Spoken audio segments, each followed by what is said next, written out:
Hey, everybody. It's episode 88 of Video Rot. Todd and I got a full agenda today, got things to talk Riverman. about. We, come on, Todd Riverman. Is it a secret at this point?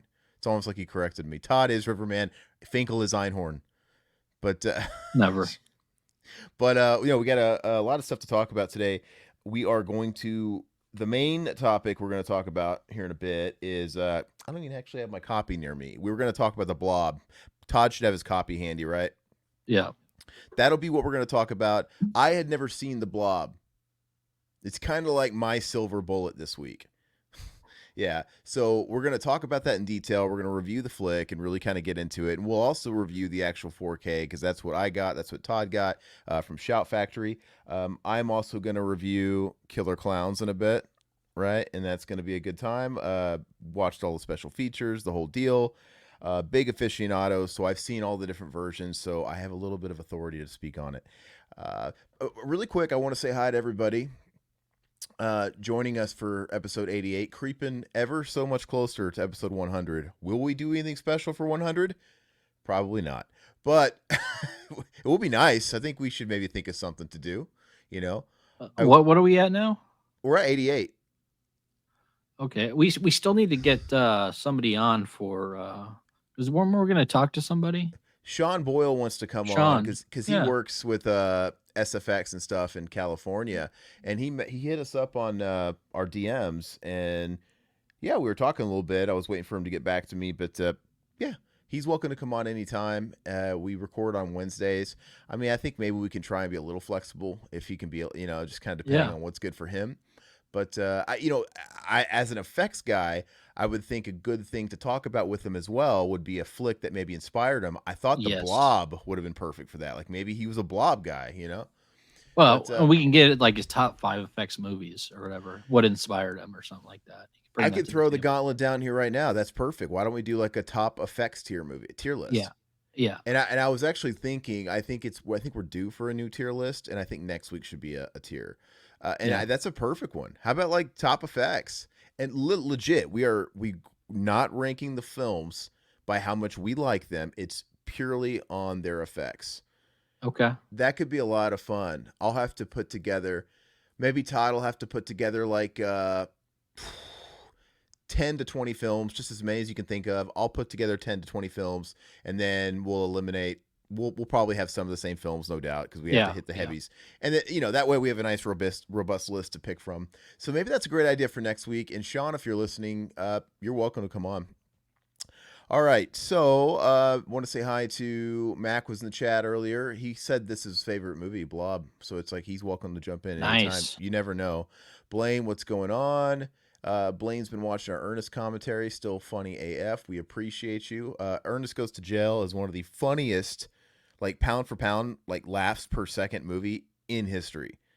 I don't care what anybody says. I'm not saying it's the best comedy in the world, but the movie's like 80 minutes, and You said Ernest Goes to Jail? Yeah. Yeah. Yeah. The movie's like 80 minutes. And I am shitting myself for those entire 80 minutes. It's a laugh per minute, man. I am just dying. It's so stupid. If you like stuff like Three Stooges and whatnot, it's perfect, dude. I don't know. You guys should see me how I am in my own element when I'm not in front of a crowd, an audience or whatever, and I am just watching that fucking shit by myself. When he's chewing on the pen, and the judge, and eating the fucking paper. It's so stupid. Anyway, so yeah, I love. What I was thinking about real quick. Speaking about comedies, so this is the year where we would get the Dumb and Dumber 4K because it's 30 years. Yeah, you always. So if we don't get it this year, you're gonna get 35. Yeah, I always feel that way too. I don't think so, man. I don't think 4K is gonna last another 5 years. Do you? I think. Well, if it's not 4K Blu-ray, I think I hope that like physical records and stuff like that, there's gonna be a niche audience, and I think there's always gonna be a boutique that's around that are pumping stuff out. I mean, as long as these studios are willing to license them out to make an easy buck and they don't have to put it out, they just get to catch the check. I think there's always going to be a boutique willing. But it's Warner Brothers, and they usually don't do that. But if they give it up, but if they totally exit that market, maybe they'll then handed over to Just Arrow give me the or Dumb and Dumber, man. Just give me that. That's the only comedy I need in we're gonna 4K. get Dumb and Dumber 2 now. You've cursed us. Oh, But I like Dumb to and think Dumber. I like to think we will still have that stuff available to a degree for people that want it. It's just not. I mean, it's already you can't find that stuff in stores hardly anymore. You I can't even mean, get the theatrical trailer anymore, or the theatrical cut. It's just all the unrated cut now. yeah, but I mean, like physical media in general, it's hard to find in stores anyway. So it's just going to be online, and in this weird, distant dystopian future where there's no physical media, I just think there's going to be less places to go to get it. But there's going to be places. Maybe it'll be harder. Maybe it'll be just like the record industry where vinyl, that shit gets sold out and you have to wait for a repress. It's not like, hey, I can just go on Amazon anytime for the most part Yeah, and pick up a studio Blu-ray. I mean, sometimes these these boutiques will sell out and whatever and whatnot, but I just think it's going to become more and more like that, just like it is for records. there's so many damn movies. You're It's all tough, man. because even with records, even like popular releases by really big artists, if you're not kind of early on into getting it, it'll eventually sell out and then they'll have to repress when Yeah, there's more demand and you might be waiting a year if they which do is it. fine. Which is fine. But I mean, just the fact that it's been pressed recently makes it a little bit easier. I've been trying to get the Pantera. I've been trying to get all those those anniversary Pantera releases. I refuse to get those single LPs. I refuse to get the cut off edited what's it called, missing a track, Oh, yeah, I didn't get Great that Southern. either. I No. refuse. And it's like they put them out in order when they hit their, it would have been their 20th anniversaries respectively, with the last one being Reinventing, which came out in 2020, and they've since in the last few years they put out a few more Vulgar, and I snapped one up a couple years ago. They can't really get them now, and then they put out a few more Far Beyonds, and you Yeah. could still kind of find that floating around at different stores. And those came out in 2012 respectively and 2014 respectively. And so it's like, what happened to Cowboys from Hell and Great Southern? Why Yeah. did those just not get re-released? So you can be a big artist, and I think that's going to be how it is for movies. And as long as there's a way to get this stuff, I guess I'm not going to be too like hurt by it. Did they do a Um, 101 proof as well? yeah, I Or have that. I have that. it's a double LP? Yeah. I have that. Okay.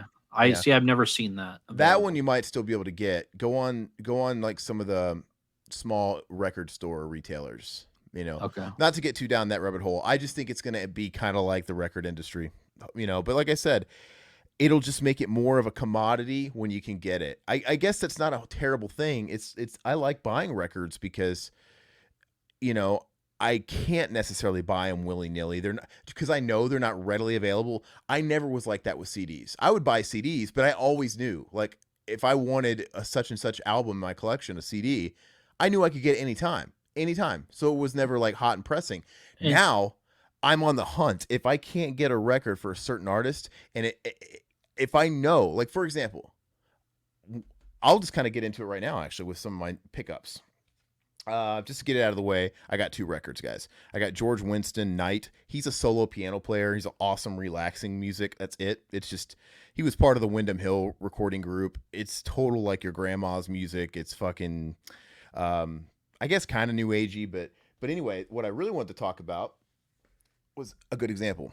I got Rammstein, Rise Rise. I love their entire catalog. Their greatest album is Mutter from 2001. I I'm not going to go out of my way to get an import of that record because I know for a fact they're going to release a 25th anniversary of it because they released the 25th anniversary of the first record and then the second record a couple years ago. So that means in 2026, Mutter's going to come out, a really dank ass version, like box set. And I can wait 2 years because I know it's coming. I know it's coming. This record, the 25th anniversary, would be a few more years out. I'll own it now. If I know this is coming out in like 5 or 6 years, I'll get it. That's far enough away. But you know what I mean? Like it kind of makes it more exciting and a commodity knowing I'll feel the same way about it's movies. not gonna be the same though. And want to know why? Why? It's because they're not gonna do special features on these. And the people that are actually making the movies are gonna be dead here in the next 10 years. Yeah, So it's no, like we're not going to get any yep, special features when it comes to this show. no, they're purely going after the people that want the fidelity, and that's all they're going to worry about. And it is what it is. Maybe that'll be enough for us. Or I mean, I don't know. We'll probably just have to settle with all the old ass fucking special features and stuff, and they'll find its way on YouTube because that's what they're all just rehashing all that shit and putting it on current releases anyway. But I can't find a lot of this shit on YouTube. So I mean, really, it's all copywritten. Yeah. yeah, I watched the maybe I didn't. I convinced myself I watched the brain scan features on YouTube, but I didn't. I was watching the Blu-ray. Well, anyway, let me continue on here. Yeah, so Silhouette, what's up? Blaine, what's up? Gamer Guy, what's up? Ishmael, what's up? We want an Ernest and Pee Wee crossover. Wonder how those boys would have got along. I think Ernest is too stupid for Pee Wee. I think Pee Wee would get fed up because Pee Wee is like he's got the mind of a child. He's not stupid. Ernest is straight retarded. I use that in the definition of the word retarded, not as an offensive thing, but like he's slow. Right? Remember? Like, remember they do those like cutaways and stuff like that, how stupid he is. He's dumb. Ernest gets better looking women though. That is true. Pee Wee had Dottie, dude. Dottie was kind of hot. No, Pee Wee had a Penelope. What's her name? Penelope Ann Miller, the chick that's Carlito's Ways woman. He had her in Big Top Pee Wee. He lunged on her date rape style. Remember, he was horny. They were having a picnic in the park. I You don't remember know. that? All right. I vaguely, but no, I'm just saying, Ernest, he's a working man. I mean, he could pull a lot better than Pee Wee can. He's a janitor. Yeah, He's like always a janitor or a garbage man. yeah, he's a working man. So he's gonna pull like Major Trim, picking up the More trash. than Pee Wee. Working for the city, he's got good benefits. Pee Wee's at least creepy got for most women, dude. Pee Wee's got to pay for that house somewhere, that playhouse somehow. Where does that money come from?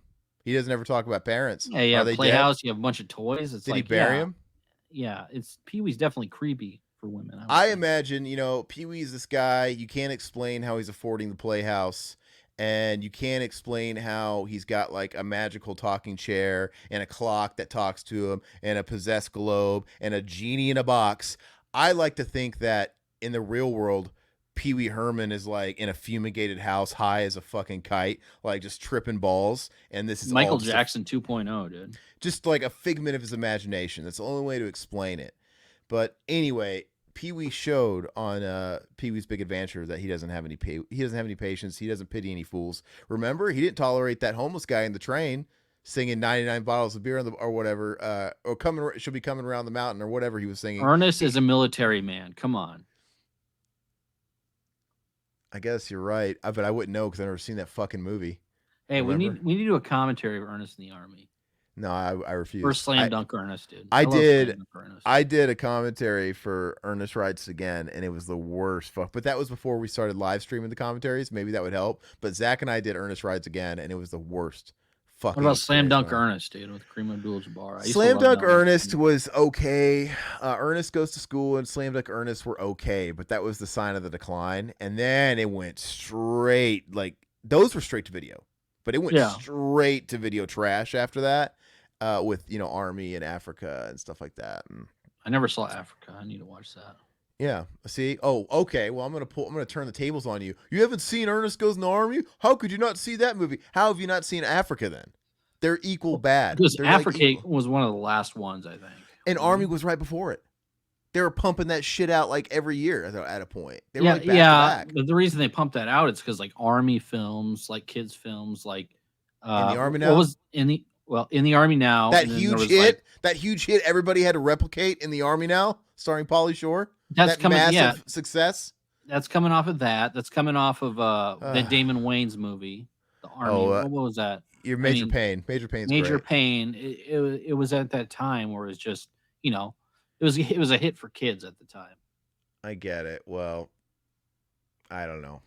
But anyway, really quick before I wrap this up, I got to say, Pee Wee, his girlfriend in Big Top Pee Wee, not a good movie, was Penelope Ann Miller. She played Gail in Carlito's Way, and also Dominic's mom in Kindergarten Cop. Yeah. Anyway, she's a pretty lady. Anyway, at the start of the movie, she's a teacher at like a school. She's like Miss Crabtree, right, from the Little Rascals. Anyway, Pee Wee's her boyfriend, and they're all going like on recess, and then she meets Pee Wee under a tree, and they're having a picnic together, and she's like, "Hey, I made you your favorite." He's like, egg salad, my favorite. And she thinks he likes egg salad, and he doesn't like it, and he's trying to wolf it down. And she's like, or she says something alluding to the fact of, or would you rather just skip right to dessert?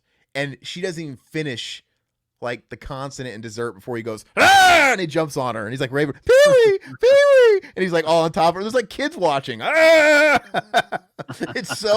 it's the movie peaks right there, unfortunately, but it's so fucking funny, man. I love it. So Pee Wee knows what Pee Wee gets it. Pee Wee pulls it, man. He really does. But anyway, yeah, Ernest P. Whip. We had where is it? I just want to say, where's the super chat at? Silhouette gave us a super chat. Thank you so much. And he asked, oh, wait, we have 2 super chats. You had a second super chat. Your other super chat was, what is our favorite Ween song?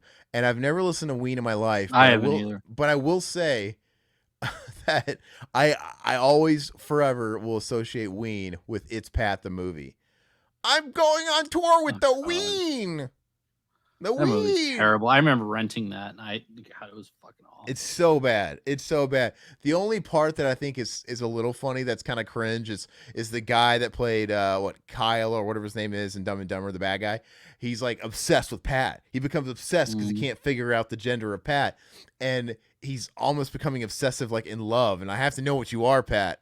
Maybe because he has to figure himself out. I don't know. But there's like this scene where he's slowly morphing into Pat, and then they cut to a shot of him in front of a computer, and he's wearing like a Pat wig and glasses.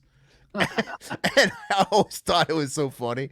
Anyway, I remember renting that from the grocery store, dude, and I was like, ugh. Like, I never got the Saturday Night Live joke. Like, I never saw the Saturday Night Live skits for those. Well, you couldn't do that joke today. The person that's sexually ambiguous. Oh, now, because it's all about like, are you a boy or a girl? Now you can't assume. Now there's like a million different things the person could be, and you just got to keep your mouth shut. But I digress. But Silhouette, you gave us another one here. Next Ernest was going to be Ernest Becomes a Pirate. Is that factual? Because that sounds like it would be within the realm of stupidity that he would do. Obviously everybody always jokes about Ernest Goes to Hell. Ernest Gets AIDS. Ernest. Why didn't they do like an Ernest time travel type of movie? Like, I think that'd be cool. Yeah, Ernest Travels Time. Like, yeah, Jim Bill Varney and died. Ted type of movie. Yeah, that'd be sweet. Jim Varney died. He passed away of lung cancer. I remember right after he passed away, he was obviously in the Toy Story movies. He played Slinky Dog. And I remember, I think he died like during the release and marketing of Toy Story 2. So he's in Toy Story 2.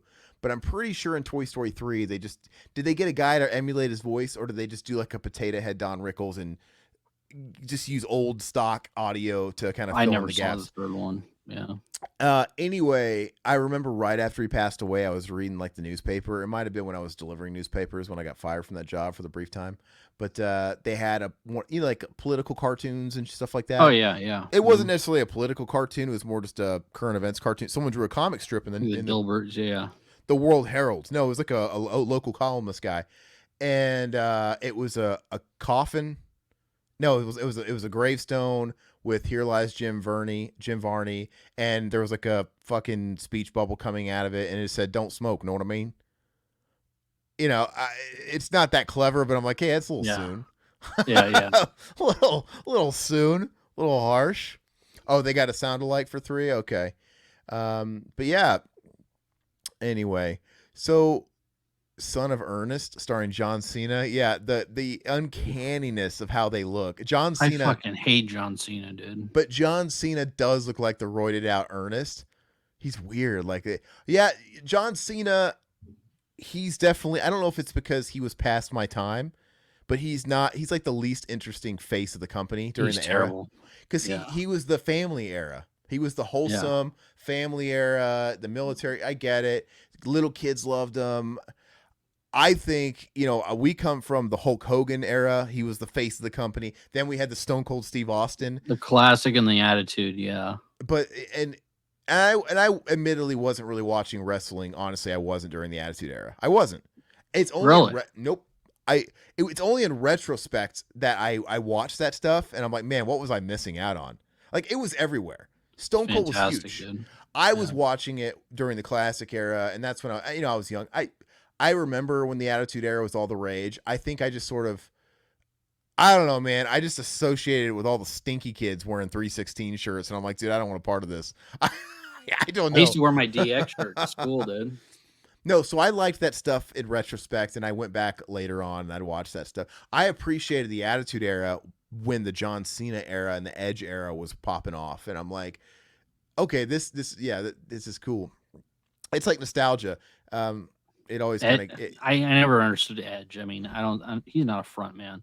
Like, I don't know. Like, I think I got out of it in like 2002 is when I kind of fell off of wrestling. But okay. yeah, So from 90 to 2002, I was a huge fan of it. I don't know, when did the Attitude Era start exactly? Like 96, 97? 96, 97, yeah. So I actually was probably that's probably about when I tapped out because I was watching wrestling. I'd say all the way till 96. So it's Okay. probably Stone Cold was around. He wasn't Stone Cold yet, though. You know what I mean? Yeah, Steve yeah. Austin was around, and Mm. but yeah. So, but I respect all that stuff now. I love it now. I love going back and watching it now, and I'm like, dude, the stuff they used to get away with. I didn't really. Okay, so let me correct. I didn't really watch it, but I was like playing the games and stuff. Yeah. I was all about the games, the NWO games, all that stuff. I Mhm. just kind of stopped watching it and following any kind of story. But I was into like the properties, and I liked it here and there and stuff like that. Um, but yeah, so John Cena, it's probably just an age Yeah. thing. Man, I've that's always hated him. because some people love John Cena. People love John Cena. And, God, and I've been getting back into wrestling now because my kids are like kind of that age. Like I'm taking one to like the SmackDown here locally and everything. Uh, And I like it, man. It's interesting. It's not as good as it used to be, but there's a few wrestlers I enjoy. uh, So I watch it. Maybe I fast forward some of it, but on a weekly basis, I watch an hour or so. But yeah, there's some interesting parts, but it's not the same. That's for what's up? sure. What's up, Lemonade? Saying hello. We haven't seen you in the Hey, chat hey, before. what's up? Welcome. Uh, so I have to say, I think I went down the rabbit hole actually last night. It's so funny we're talking about this. I went down the Reddit rabbit hole, subreddit rabbit hole of this debate of who was bigger, Hulk Hogan or Stone Cold. And it's like Hulk this huge, Hogan, dude. It's not even close. it's a huge debate. No, I don't know. The debate, the proofs in the pudding that I think the common consensus is what people kind of agree on is Hulk Hogan was way bigger for the industry, but Stone Cold Steve Austin put up more numbers and merchandising.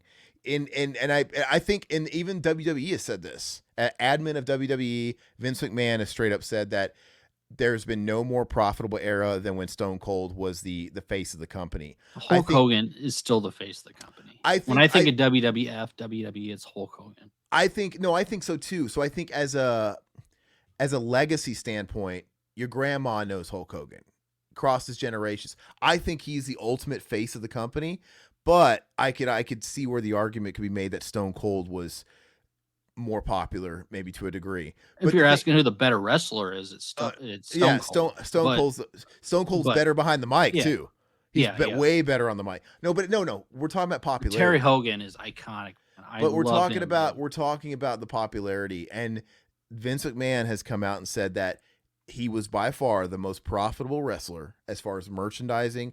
Those 360 shirts were everywhere. He was huge. He was and you could Hulk Hogan was as well, but I think it's splitting hairs because Hulk Hogan was from a different era. Yeah. And you could argue that maybe Hulk Hogan never quite maybe if you compared apples to apples here, maybe Hulk Hogan didn't have any single year that was as big as like the 2 or 3 years where Austin was on top. Maybe, but Hogan was like a marquee for a longer time.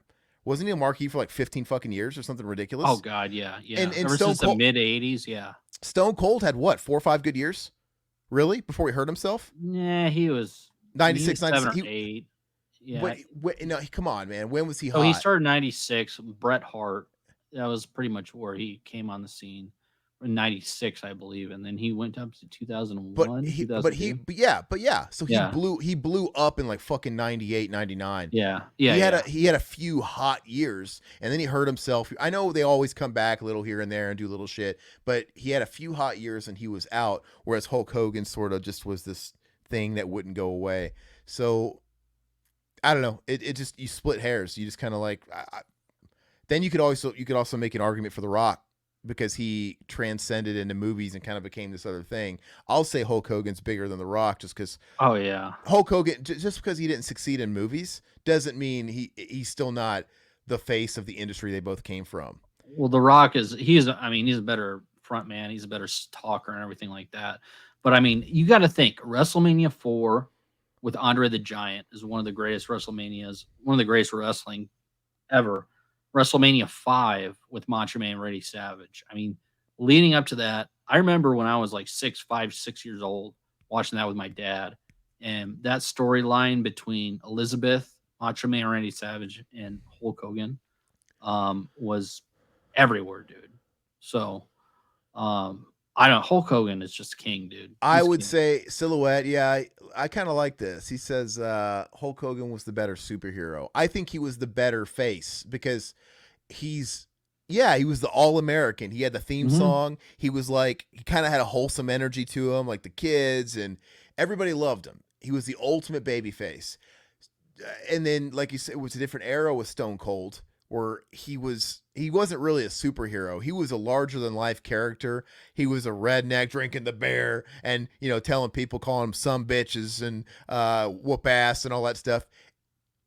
The wholesome patriotic aspect wasn't there. Oh yeah, because he used to flip off the cameras and stuff like that. But Which is Hulk great. Hogan, yeah, he was a wholesome, and then he went Hollywood, so he turned heel or whatever in WCW, Yeah, of which was course. awesome too. When he did that at Bash at the Beach, Yeah. but yeah, he had his different eras too. But Stone Cold is pretty even keel throughout his All wrestling right, career, I so think. let's put a lid on it with this last question, and this actually would have been a good. This is almost like a choose your destiny, but who's got the better? Before you answer, let me finish completely. Who has the better theme song? What I mean by that is who makes you harder. Who makes you harder than a rock more when you hear it come on? Is it the I am or is it the glass breaking? And then Oh God, it's Hogan, dude. dude, hearing that glass break though when Stone Cold is coming, I think is fucking awesome. And he gets a huge fucking pop. The pop is insane when you hear that It's glass break it's shattering. great, but I mean, just that American song is fantastic, man.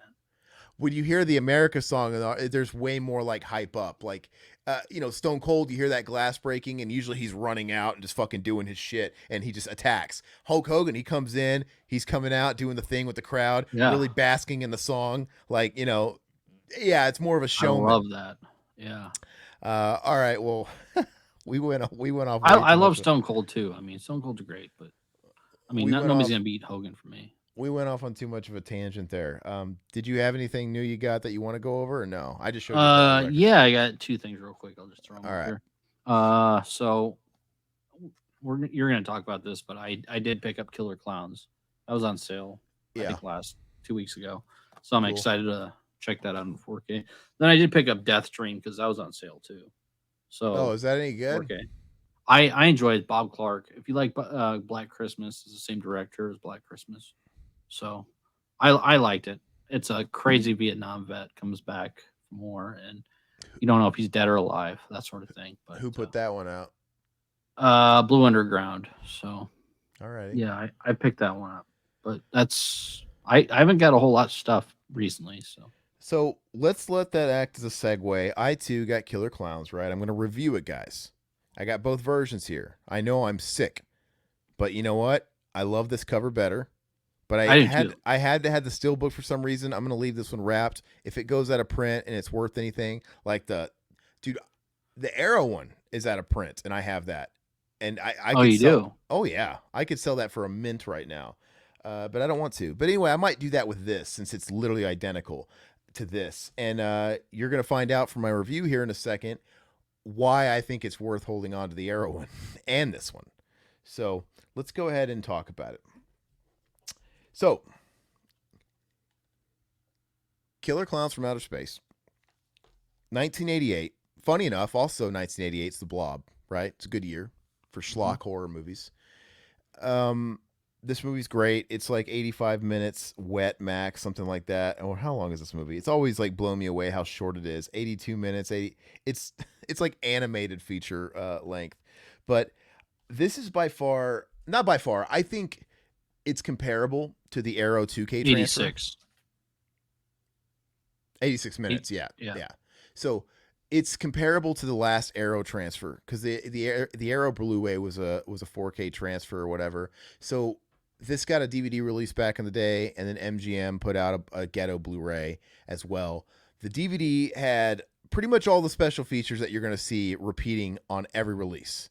All the featurettes and blah blah blah, they came from the DVD. Those got ported to the MGM release, and then Arrow put out a Blu-ray originally, I think in 2014, Yeah, and I then think around and then then. they put out another one a few years later, which it wasn't just a repress, a The reprinting. standard. No, it was better. Oh, So okay. it was the scan, the new 2K scan or whatever, the 4K scan or whatever, the one that I have. They put it out like maybe 2018. That one's better because it looks night and day. So pretty much they would get a little bit better until you got to that Arrow release that I have, the one that came out I think 2018. I might be off a little bit on that, and I'd say they look pretty close, but this one definitely looks better. This one is the best transfer.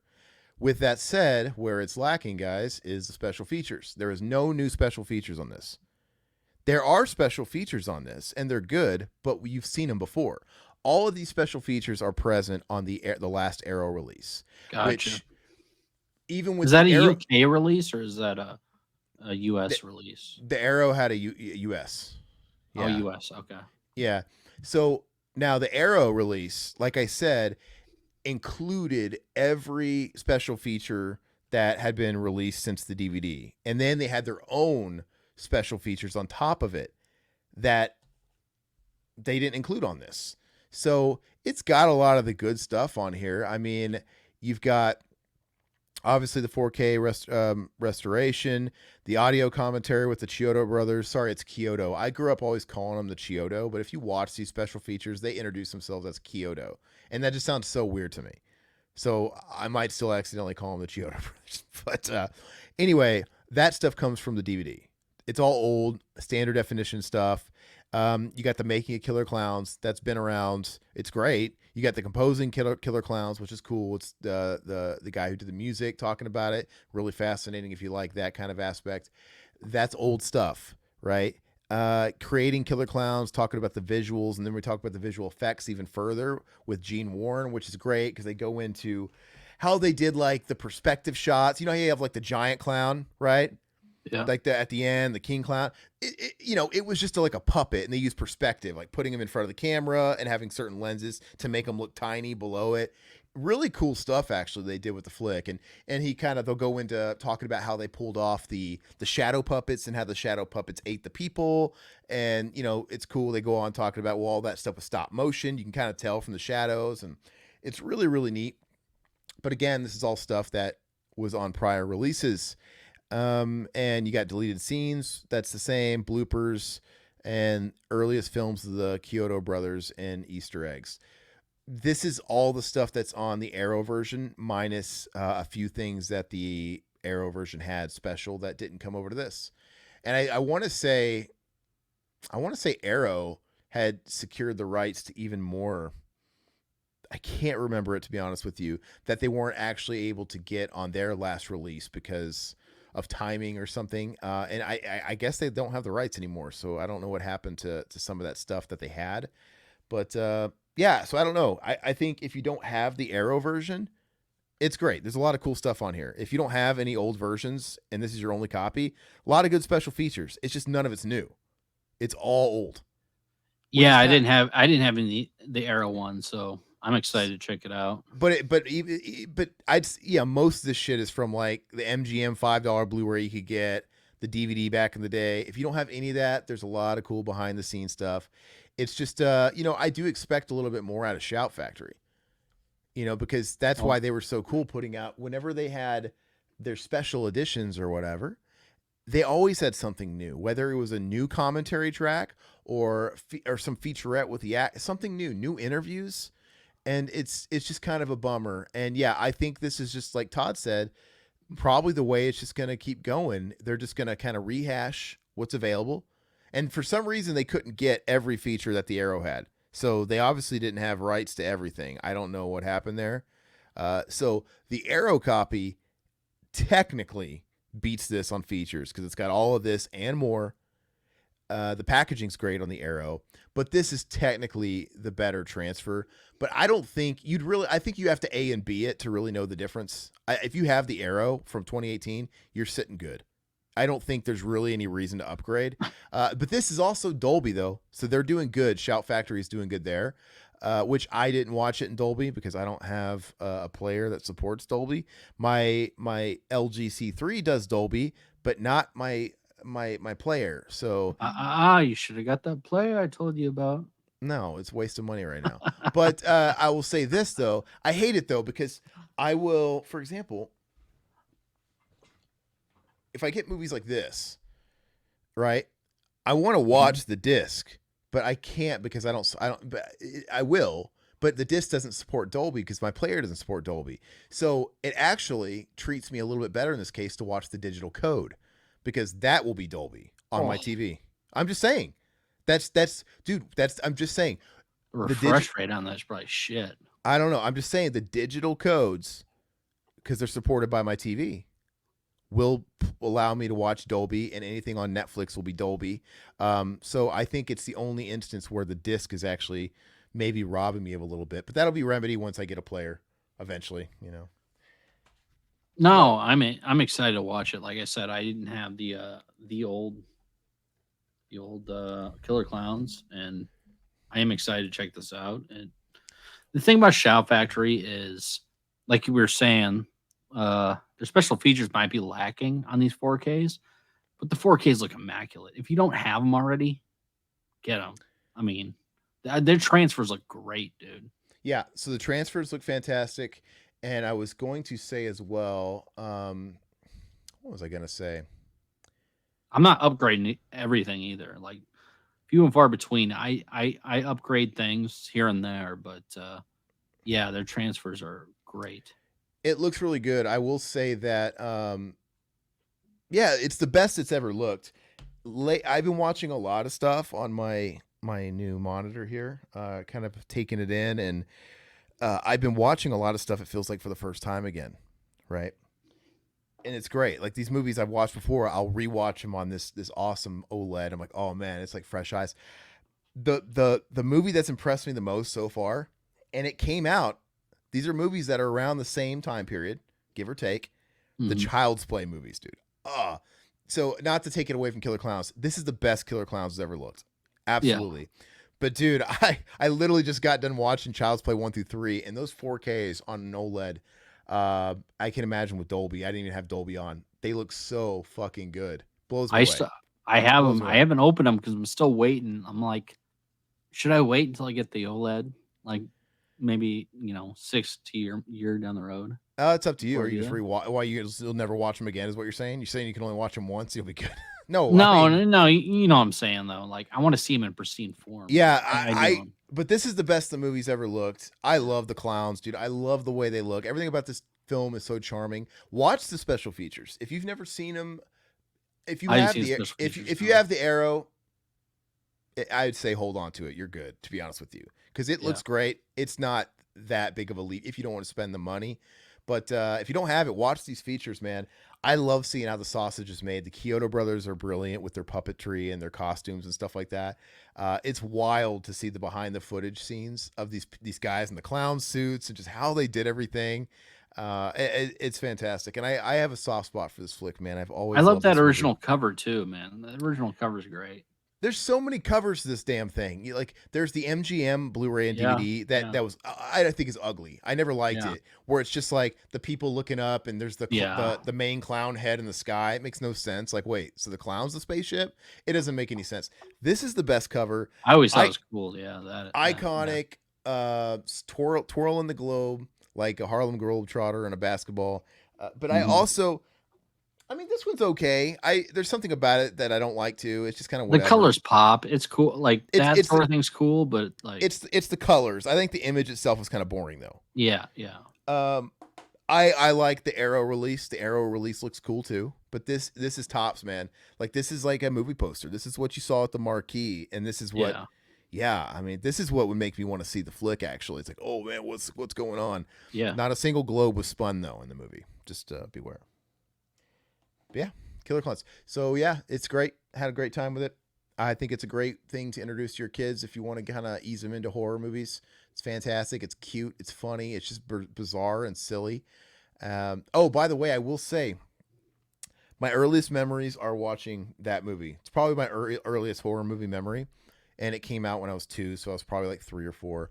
And there's one scene in this flick. I remember all these scenes, dude, like so well. They're burned in my brain. I remember the first time being a little kid watching the old farmer and his dog. Where's my Pooh Bear? And you know, he grabs Mhm. the wires and he's like, he first of all he's stupid. He punches the tent. You took my dog, and he just decides to punch what he thinks is a circus tent. Oh, like why? Even if he thought it was a tent, why would you punch the tent? It's so dumb. And he grabs the wires. He's like, oh, the place is wired.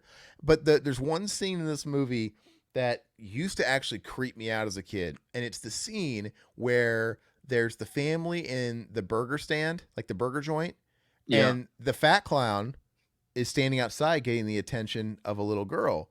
And her family's not watching. She's at like the table and she looks at him and he's outside the glass, doing like peekaboo, doing all that stuff. And he starts telling her, come here, just doing the finger. And she's just getting up. Mom and dad aren't even paying attention. They're talking while the girl's getting up, going towards her. And it pans around and you see that he's got a giant comical clown mallet behind him. He's going to murder this girl. And and she gets out the door and then the mom saves her, which is funny because when you watch the scene, literally she's out the door and she's 2 feet in front of this clown and the mom just grabs her like, don't run off like that. And she doesn't acknowledge this fucking creepy ass 6 foot clown right in front of her. It's so bizarre, but that scene creeps me out. uh Especially when they like cut to his face after she takes away, the clown makes like a face like, ah. It's really cool. Anyway, it's fantastic. All right, cool. So let's go ahead and get into segments because we got to get into the segments and then we're going to talk about the blob. So let me pull it up. I got to give Todd the business here. I got to pay him back for last week. Let's see. I don't think this week's very hard though. I'm really not getting you back too much. I'm just let's do segments, and then I'm gonna take a piss break, and then you can get in the chat, and then we'll go from what there. is with you and your piss breaks, man? You can't like you need to get that checked. Chill, bro. No, come on, take it. Come on. All right. Let's see here. Let me get the segments up. Yeah, let's get through name that Kino first, and then he can. I mean, honestly, you could take your piss break now while I pull everything up. All right. All right, so Todd's gonna take a piss break. I'm gonna get this pulled up. Oh, I thought he put his shirt over his nose like it was gonna stink in there. Let me go ahead and pull this stuff up, guys. So what's up in the chat? Uh, in space, no one can eat ice crime. So has anybody in this chat never seen Killer Clowns? I'm just curious, man.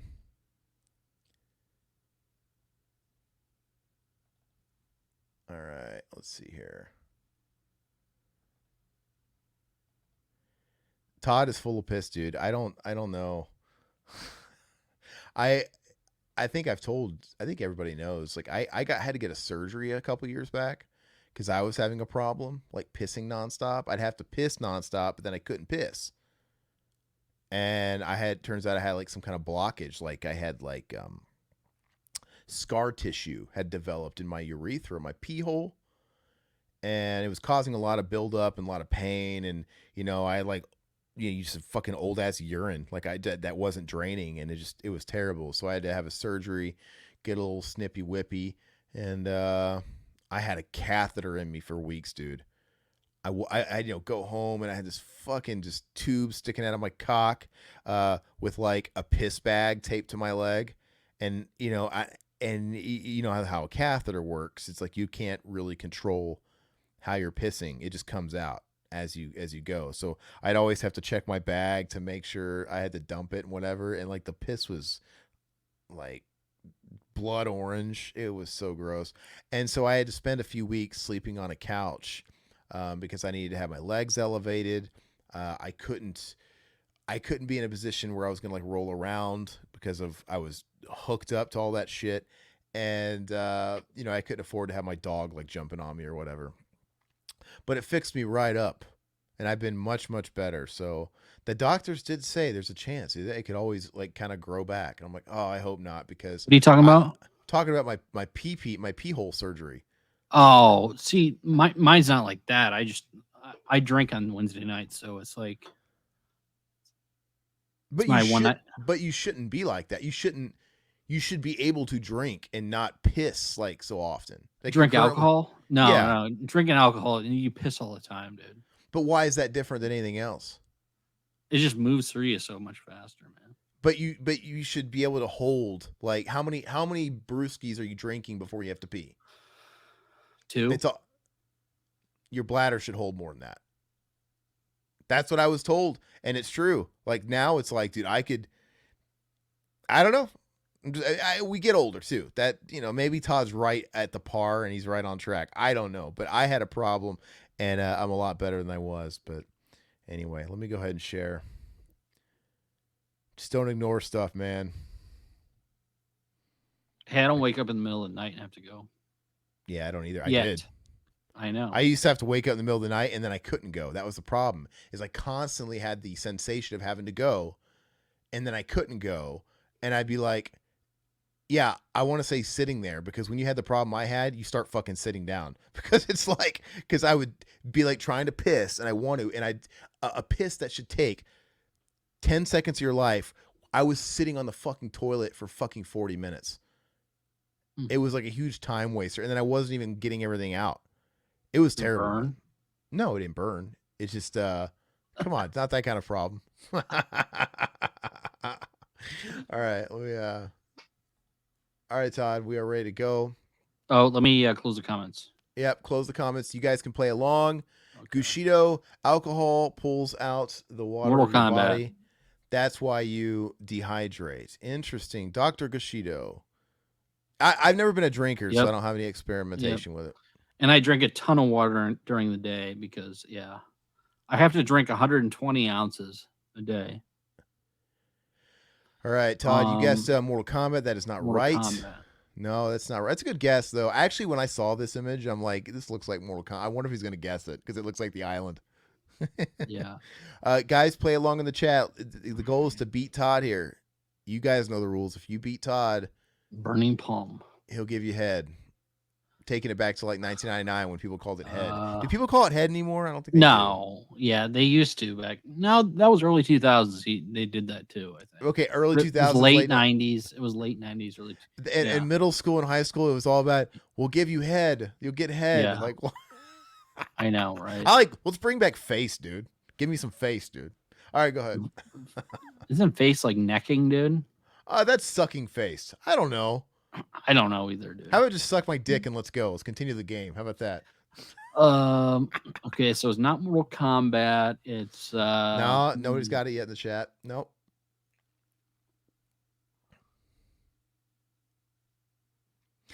This shot is admittedly kind of challenging, but I had to give you some sort of establishing type shot. But I don't think it's unfair.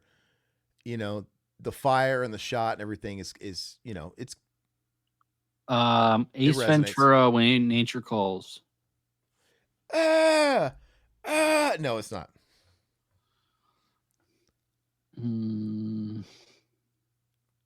Looks like something from Hawaii. Gushido, no. Silhouette, that's a great guess. No. You guys are all trapped in a certain era with your guesses too. I don't give me another one. All right. Yeah, I don't expect you to get it on this one. Okay, Todd, name that kino. Um, These are great hints, by the way. They're not super easy, but they are great hints. From Dusk Till Dawn. No, that's a good guess. You know, I could see it. You're thinking desert. I see a cactus there, and I get it, but no. Um, What was the Dust Till Dawn bar called? It had like a clever, like vampire name. I can't remember. It was like punny. it's not the Titty Twister. Oh, it Is it? was. Wasn't it the Titty Twister? It might. Yeah, it might have been. I think it was the Titty Twister.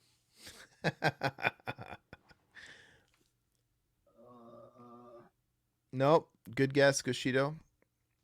Nobody's gotten it just yet. Trying to think if I own this or not. And let me double check. I think I might have. True Romance. No, it's not True Romance. All right, you do have. You won't lose on this one till the fourth one.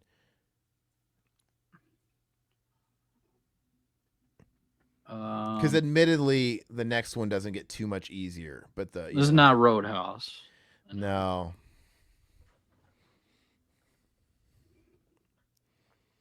It looks like a place I'd like to go. That's a fantastic guess, Silhouette. That's a really good guess, but that's not right.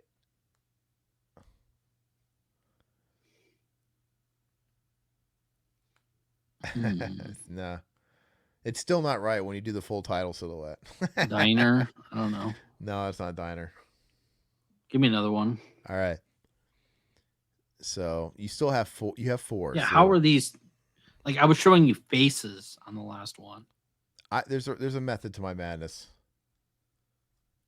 Oh, this is not a face. Nope, but Showgirls? no. I'm your boss, not showing me your tits. There's a reason why I'm not showing you faces because anything I showed you would give it away. Trust me. Any face. Yeah, and I thought last time I would give it away, but I Nope. showed you faces. No. Any faces I showed you would absolutely give it away. That's why the only one that has a Coyote face Ugly. is the last. No, God, no. No, Silhouette. That's a great guess. I mean, I like Urban Silhouette's- Cowboy. No, you guys are all doing great guesses. Silhouette's got great guesses too. No. Magic Mike. No. Magic Mike 2. I Magic like Mike where you're 3, I like where you're Magic Mike heading. 4. I like where you're heading. You're getting a lot closer with that than you were with Urban Cowboy.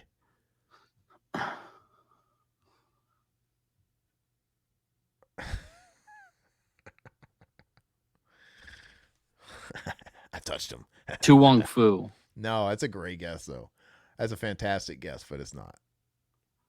I feel like you're not going to get this one. Not in these, man. I mean, this No. is ridiculous. There's a reason, and when you find out what it is, Harold and Kumar 2. No, there was nothing like that in Harold Kumar. You'll know whenever I show it to you. You'll be like, oh, I get why I couldn't show you any faces. How can you not show me any faces? I mean, You'll know. not even a character No. that a throwaway character. This is look. I've already established that when I'm going to give you what I think are softballs, they're going to be hard, because when a movie is easy, the slightest like face or anything is going to give it away. So I have to turn up the heat on the actual slides because it's an easy one. Well, Silhouette don't give got it to me yet. Hold on. Silhouette got it. Ding, ding, ding. Silhouette, you got it. The Full Monty. No. No, yeah, that's not it, but it's a good guess too. This is just how I roll, man. It's obviously a male porn. The male difference is Chippendales. unlike Ernest, I know you've seen this. I'm not just going off like assumptions here. Yeah, Silhouette totally got it, man. So, Todd's got to pay the piper, if you know what I mean. Just kidding. No, I'm not paying the piper on this. I can't even see somebody's face in the first 3 slides. It's ridiculous. Nope. Dude, the film is way too easy. This is totally fair. Look, Silhouette got it. Yeah, So- after the 3rd slide. So you had until the 3rd slide. You had until this slide as well. You're not out yet. He got it. It's very easy. You're thinking way too hard about it. Okay, do you give up or no? No, I don't give up. Okay. Never. All right. Do you guys give up? Thirsty for more. Now Ishmael, Silhouette already got it, and Gushido, yeah, that's the scene. Gushido's got the scene.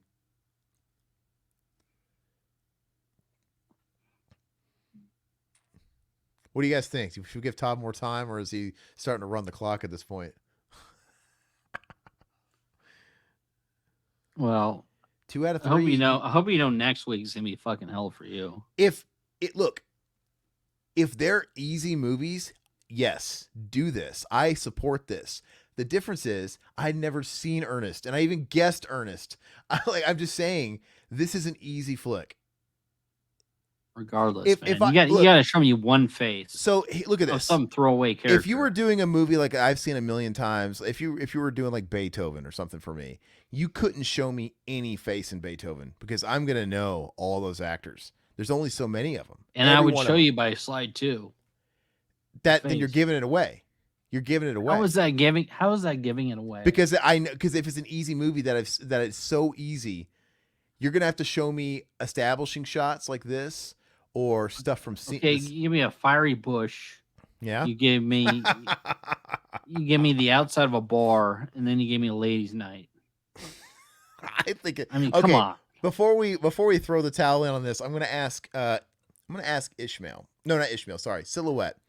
Yeah, Silhouette says give up. To Silhouette, do you think, since you got it right, my metrics that I'm going off here, that these are fair slides? It's a fairly simple movie, and you could understand that if I showed any faces in this, it would give it away and make it too easy, right? So with that considered, yeah, Silhouette agrees 100%. 100%. This is perfect for this type of movie. You kind of have to treat them individually. So do you give up? Yeah, give it to me. Okay. Todd, name that obvious Kino. Funny. Talk to the hand. Yeah. Wait your turn, bitch. Yeah.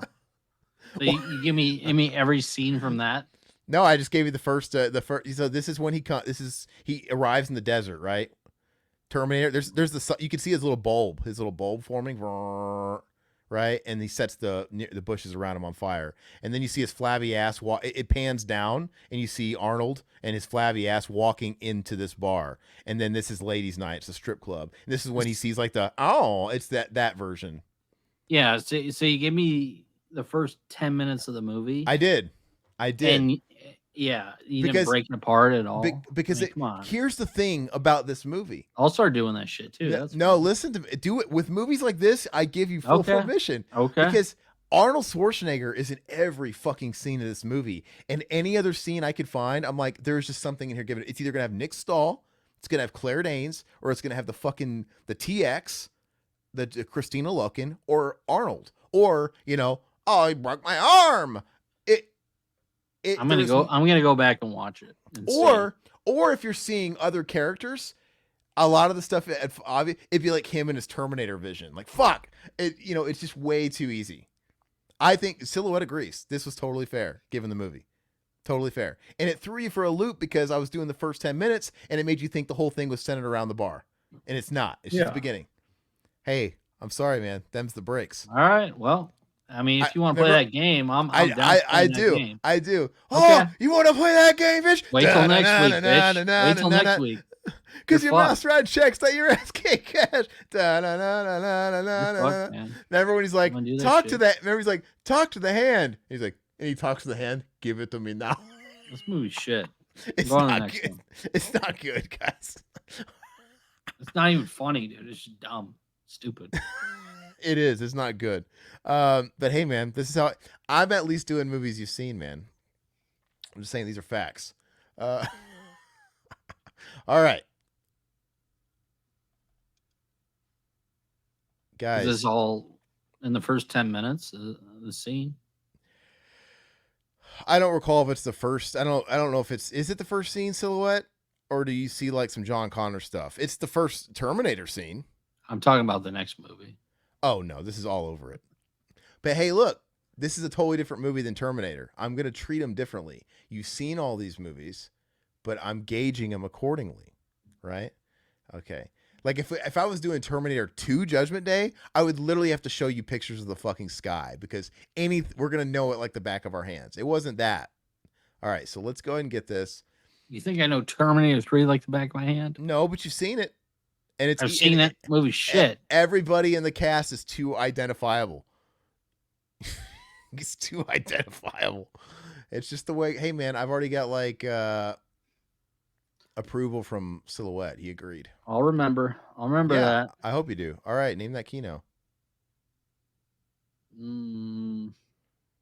Chat still off for Todd. You guys can feel free to guess.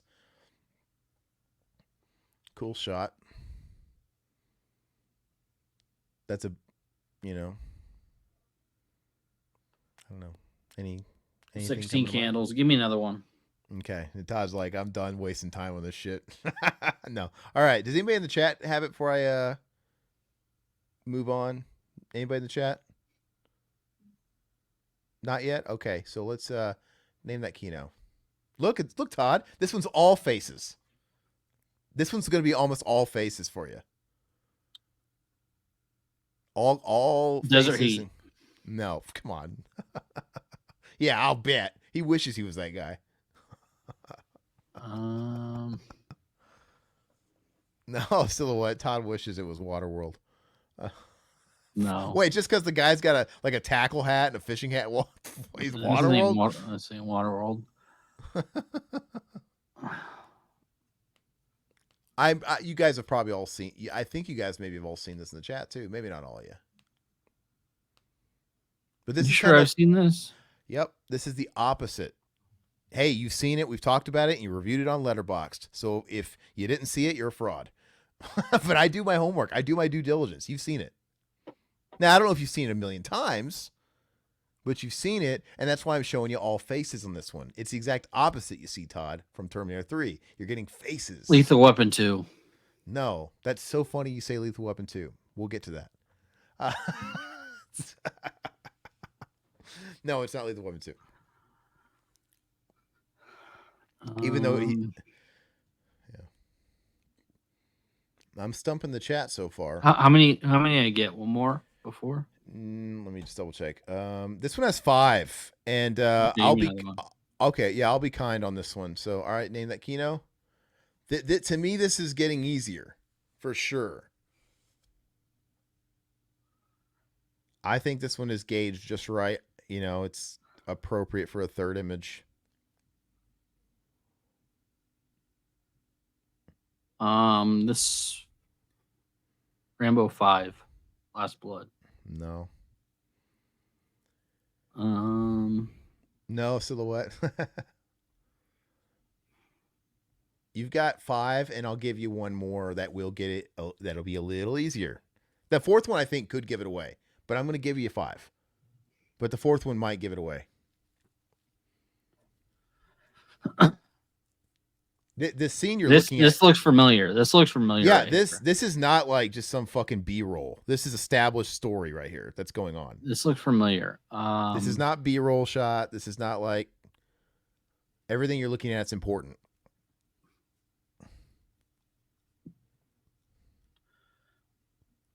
Legionnaire. No, nothing in that movie is important. That's fucking all B-roll. Should have all been on the cutting room floor. The fourth one might give it away. You already did Beverly Hills Cop, so I'm not going to say that. Give me another one. Okay, I think this one gives it away, but I'm not. I'm going to give you a fair shot. The fifth one, of course, will 100% give it away. But anyway, Todd, name that Kino. Nobody in the chat's gotten it yet. Name that Kino. Somebody has to get in the chat now. Somebody has to get it. Somebody has to get it in the chat.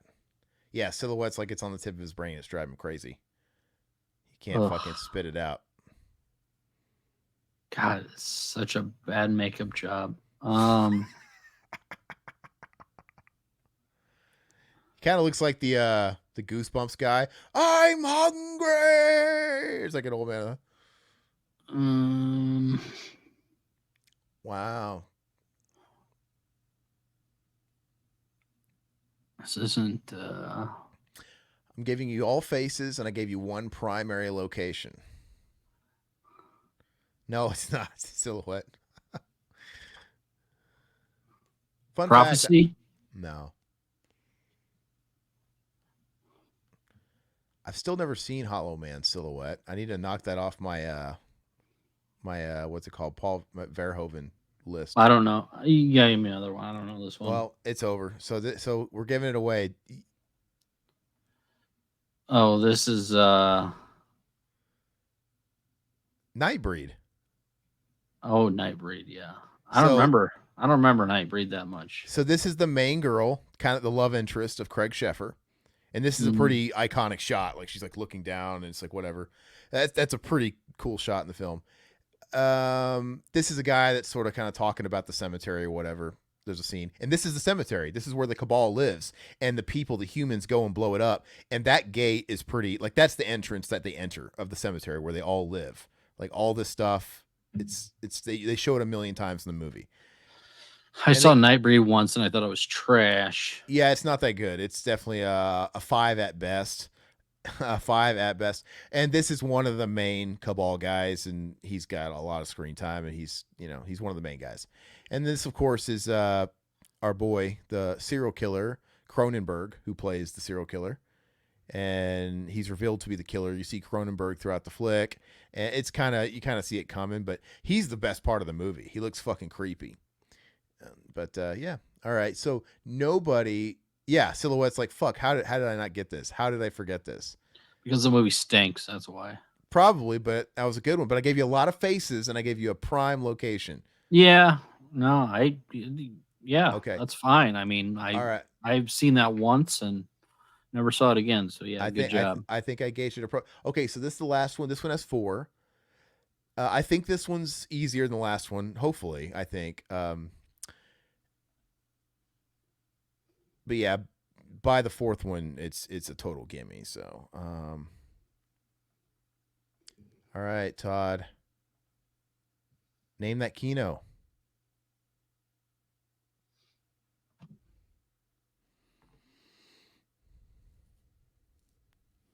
Anybody in the chat?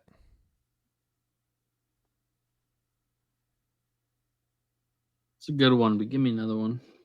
Okay, he's definitely a main character. It's not a side character. Name that Kino. I feel like these all give it away. Personally, I think this one is all giveaways. Oh, what's this?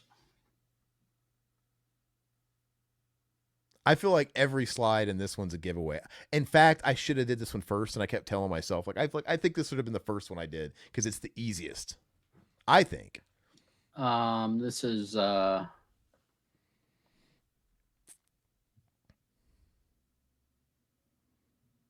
You still have another one, but if you need it, but it's on the tip of my tongue.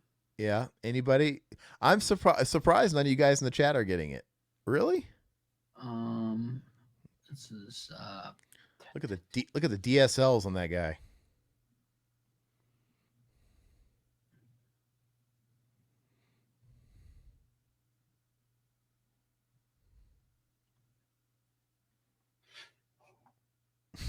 Todd's over there looking at his collection to see if he can ring a bell.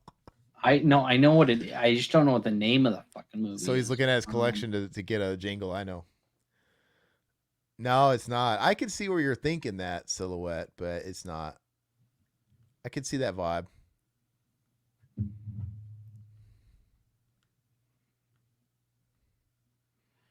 Oh, You could always move on to the third one. You'll still get it, and I think it'll bring it home in the third one. All right.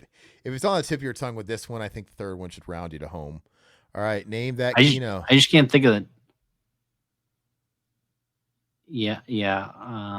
Oh, it's still not hitting you. Who, me? Yeah, I thought this one would be like, oh, I thought this one would really round it out. This is Lord of Illusion. Yeah, finally. Yes. Yeah, that's what I was trying to. I was thinking Scott Bakula, the last one, and I was like, God, I couldn't think of what movie that was. Yeah, and of course Scott was the final image. I wasn't going to start with that one Yep. because he's been in like fucking 3 movies, and that's not fair. All right, so good round. Some feelings were hurt. Some justice was brought, and there was a Hey, redemption arc at the end. get ready for next week, bitch. I'm all about it, but it just has to be fair. I have to. Okay, Your biggest something crime is your something biggest you've crime seen a is I million don't see times. them. Okay, Okay, no, your biggest crime is you do movies I've never seen. If it's a movie that I should know or it's really obvious with actors, yeah, go ahead and show me establishing Terminator shots. 3, maybe 1 or 2 times I've seen it because it was But shit. I would put it together with like the first scene. I would have to. It's just too. But like I said, feel free to twist the screws as long as I've seen it, and if it's a movie I've seen a lot, absolutely give me establishing shots. I'll go off. I could tell you, I could do Mortal Kombat all day long on establishing shots. I could do Okay, Beethoven. For sadly, I could do Beethoven on establishing why shots Beethoven? because we used to watch that We got that VHS when it came out in 1991, 90 Christmas, and we watched it so many damn times as a kid. All right, so let's talk about the Blob. Pull out. Let's start by Todd's got a copy handy. Let's pull it out. At first, I want to talk about the film, and then we'll let Todd kind of talk about the features of the 4K. I watched the 4K. I just didn't watch the special features. I had never seen it. Like I said, this is sort of my what was it, Todd? It was my silver bullet from last week, Yeah, and I was watching it the whole time, and I'm like, man, this just reeks of something I watched maybe when I was like 4, like a creature feature. Like I was getting these weird flashbacks. I don't know. Maybe if I it's an did, It's an HBO movie. Yeah, uh, absolutely. but I love it that the 80s was this real peak era. I know in early 2000s everybody was complaining about remakes because it was going fucking nuts. But in the 80s you had John Carpenter's The Thing, you had Cronenberg's The Fly, you have a movie like The Blob. They were awesome, really redefining remakes. Yeah, They were remaking, and the difference is, I know from like the 80s until the early 2000s when the remakes were getting big again, we had about 20 years. But I think from the 80s to the 50s and 60s, there was just so much more of a fucking vast gap in technology. It yeah. even You're though doing practical effects. Yeah, yeah, absolutely. the space and time is the same, but like they really were able to reinvent these wheels in the 80s from what they were pulling from. And I just feel like in the early 2000s there wasn't that much to offer. At that point they're just remaking them to remake. Like why? Like why are you going to remake uh Black Christmas, or why are you going to remake they did everything. They did them all. But this was so fun, and it in true spirit like the original Blob. Those sort of films were really simple in premise. They were schlocky. It's like Attack of the fucking 50-foot woman and all these movies like that where you just needed some kind of novelty to get people in the theaters. And this is just about a big blob. And this movie didn't take a lot of liberties, kind of like maybe The Thing did. It literally is just about a blob. I loved it. I love how it just kind Yeah, of picks up. You're introduced to these characters, but you don't know any of these characters. There's really no development. The most development you get is Shawnee Smith is a cheerleader. That's it. She's got a Kevin dad. Dillon. Kevin Dillon is the bad seed. Like, you better get right, boy, or you'll be seeing these bars. He's that guy, but you don't know much about anything else. You don't know who he is. You don't know his family life. And Shawnee Smith is a boyfriend that gets kind of killed off. He's almost like a bait and switch. He's kind of getting poised, like he's gonna be a main guy, and then Donovan Leitch. Yeah, yeah. He's great. He is, man. I really like him as an actor. yeah, I know you don't like Cutting Class or whatever that movie, but he's the main character in that as well. yeah. I just think Cutting Class is kind of boring. And It then was really he's also the son of Donovan, oh the the singer. the singer Donovan. Yeah, from the 1970s, 60s, 70s. They call So him Mellow Yellow. yeah, yeah, which is cool. Yeah, well, that's cool. Yeah, I didn't know that. And Shawnee Smith, man, it's like I guess I didn't realize her career went back that far, you know, but it Yeah, did. But I love how it gets right into it. Literally, they start the film and there's what you see like an establishing of a football game. So we're introduced to the boyfriend and Shawnee Smith, the cheerleader. And then you see Kevin Dillon, who's the hot one. Let's face it, right? He's the mhm. attractive one.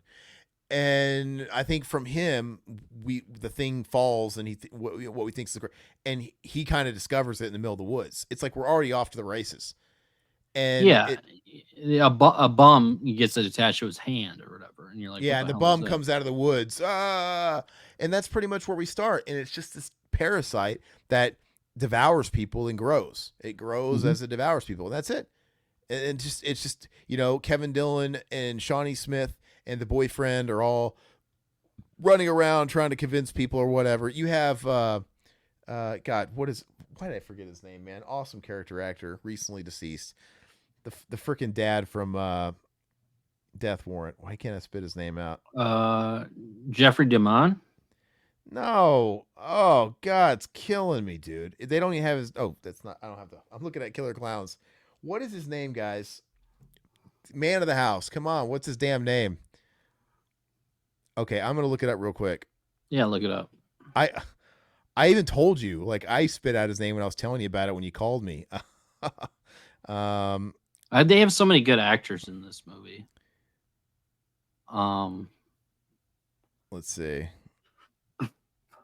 the Candy Clark was great too, as one of the Oh, waitresses. Art LaFleur. Gosh, Art Art LaFleur. LaFleur. Yeah, yeah, He yeah. passed away a few years ago.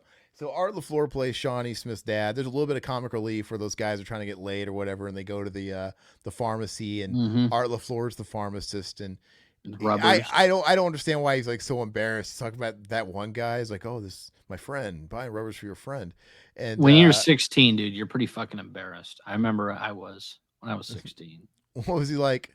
Ribbed or he chose ribbed, Yeah, he's like regular, or he's like regular or ribbed or something. and he's like, and it's funny because the friend he's like throwing out of the bus is back there like, come on, we got to, he's just like falling. Gotta get into to it. this girl. Yeah. Anyway, so Shawnee Smith later, goes home to introduce him to the father or whatever. Right after this, and it's the guy that he thought the rubbers were for, and he just goes The ribbed. pharmacist. Yeah. He just goes ribbed.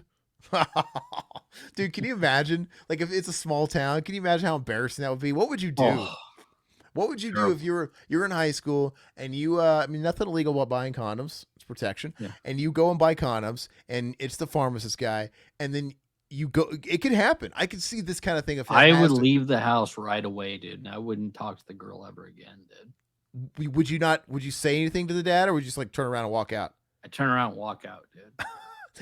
He looks at you with a paper and goes ribbed.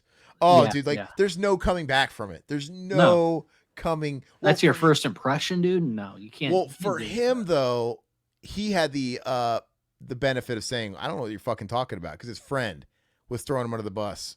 But still, good luck convincing. I mean, good luck the convincing dad him. really thinks that. I'm sure. Yeah, exactly. But I could see where he would. Worst. But I could see where he would have been blindsided because if it was you in real life and that happened and it was a friend, like you would have been like, "What? What are you fucking talking about? What?" But if that was you that did it and got the condoms, yeah, and you're like, "Oh shit." Especially if you didn't recognize them like right away, because I'm not really good with faces. I don't care if I was just at the fucking place 30 minutes ago. If I saw the guy, I'm like, what? Oh, you're that guy. A lot of nerves showing your face around your Hauser. Yeah, exactly. Dude, that would, I don't know. That I feel like that has to have happened in history. Oh, I'm sure. So, I don't know, but they just kind of write it off because like the next scene they cut away, like, oh, like what a misunderstanding. My dad, like they just cut it away. They explained it. Okay. But yeah, and the ball's rolling from there, man. Like it just all these characters you meet, they're like 5 minutes, they're getting dead, eaten by the blob. So like I said, the Donovan guy, he's almost poised as to be a main guy. He dies real quick in the hospital or whatever. But that's kind of how everybody, they keep introducing these guys you think you're gonna be main players, and the blob gets them, and it's just all about this blob consuming everything. And there's not really a whole lot to talk about the story. You got Shawnee Smith and you got Kevin Dillon, and like always in these stupid fucking movies, it's teenagers that kind of put it together. It's the blob, and come to find out, a whole bunch of fucking suits raid the place, and it turns out it's not from space. It's a bioweapon. It's a bioweapon that went haywire or whatever. And so these guys in hazmat suits are all coming out. They're trying to quarantine everybody. And, there's even a scene where they're trying to like bring them and Kevin Dillon, he doesn't like authority, man. He's like, no, like man. The crazies. Yeah. It's just like the crazies. No, man, I don't trust these guys. And of course, I like that actor who plays the lead guy, that black guy who's playing that lead hazmat guy. Yeah, he was good. Yeah. Because you really buy that he's nice. Like, Yeah. oh, let me help you out, guys. He's like, and then he turns like fucking evil as soon as they don't bite. But Shawnee Smith wants to go. She's like, yeah, let's get me out of here or whatever. And they're in the car, and it's the slowest driving fucking car in the world because Kevin Smith's able to like, you coming or Kevin not? Dillon. Kevin Dillon, Kevin Bacon, Kevin Dillon, Kevin whatever, Kevin You said McAllister, Kevin Smith. Kevin Smith, whatever. They're all the fucking same, dude. Matt, I want to say Matt Dillon, and so I don't. Then I have to like register and search for Kevin, and then another Kevin comes Yeah. out. Not Matt Dillon, but the van they're driving in, it's so slow because he opens it up. No one notices in the front. I guess maybe you wouldn't. And he's just like, "You coming?" Like, no, no. I was like, "All right, well, best of luck, bitch." And he's able to just like tuck and roll out of this thing. I mean, look, I was going like 10 miles an hour. I'm like, and they clearly showed that Matt Dillon's brother was defiant. So this thing's not even locked. They just literally let this van. It was locked, but he Was it? jimmied it, dude. Oh, He jimmied jimmied it. Yeah, yeah, yeah. Oh, I don't know, man. I think if it was a It looks serious like Kevin did that before, though, man. I mean, he's a hard ass, dude. yeah, well, they had to set him up as the guy that would know how to do that. He's on the wrong side of the tracks. Yeah. But I just think if this was that big of a serious government issue, like a crazies, you might have somebody riding in the back with them, keeping an eye on them. You would think, but I mean, I kind of like the fact that he doesn't trust anybody in it. And I mean, would you hear somebody? I don't know. I don't remember if he knocked it loose or if he just jimmied it quietly. I don't know. I just felt like it was a little easy for him to get out of that van and just they were going like 5 but miles. Shawnee an hour. wanted to stay in the van. I mean, And she she's a wanted to see her dummy. parents. Yeah. Yeah, and her parents are fucking dead. Art Yeah. LaFleur is dead. They're all fucking dead. And then who else was in it? You had Dale from The Walking Dead. Dale was like the police sheriff. Yeah, Right? that's the guy I was talking about earlier. Yeah, you had Dale. Then you had the kid from Return of the Living Dead 2, the brother, Mhm. the younger brother. I mean, there's a ton of good actors in this movie. And like I said, they're kind of poising Dale to be like a main character. Like he's got the Yeah. hots for, that one diner chick, The the mom, waitress. the Yeah, waitress. yeah. But you never see him again because, well, you do see him again, but he's sent to the area of disturbance, and the waitress comes out and she's like in the phone, and he's just in the blob. You just He's see in him the like, blob. "Ah." He's Like he dead. was. It's just like, okay, and that's just kind of the stakes that this movie presents. Like, okay, well, the blob is just taking names. He doesn't care if you're a main character or if we started to establish your character, and we started to establish a story arc. Because like Yep. literally, the sheriff, they started an arc. Like, here's who he is. He's got it in for Kevin Dillon. Like, hey, you're young punk, and he's got the hots for this waitress that's kind of apprehensive, but you think it's going to go somewhere. It goes nowhere. He just I gets beat kind of by- like that though. I do think too. that's kind of cool. For this movie, I do, but it goes nowhere. There's no. Yeah. I think in another movie, the way they established him with Kevin Dillon, they would have met at some point at the end, and they would Yeah. have had to have trusted each other. And then he could have eaten and all that shit by the blob. But and then obviously would have went somewhere with the waitress, even if he got eaten by the blob and they had one last moment together. They never got another moment together. He was just in the blob, which is great. That's real life.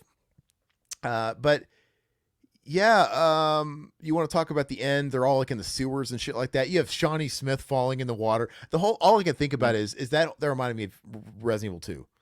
When I see someone like Yeah. in the sewers and stuff like that, and there's like a giant fucking monster, but she like And then falls. you have- She's Yeah, she- falls. She falls, and then you have the like sh- well, Will first of all, Mosley coming after her too, trying to. before that, she rescued her brother from the theater.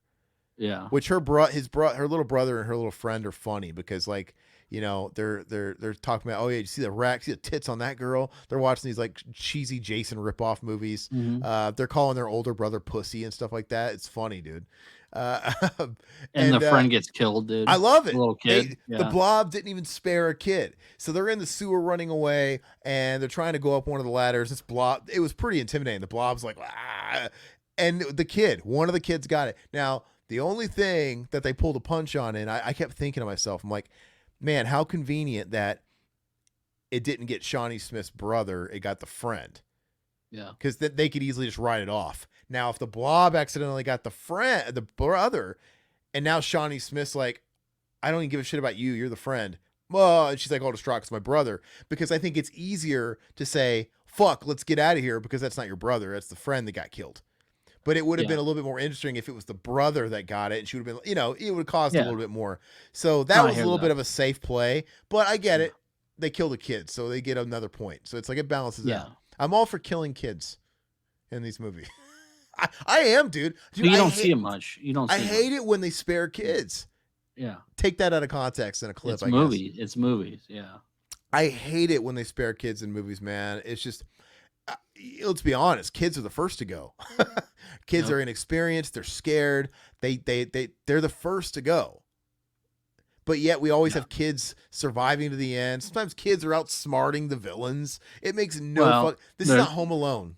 Well, because they're trying to sell the movie to the kids. I mean, a lot of these movies. So Yeah, but I don't know.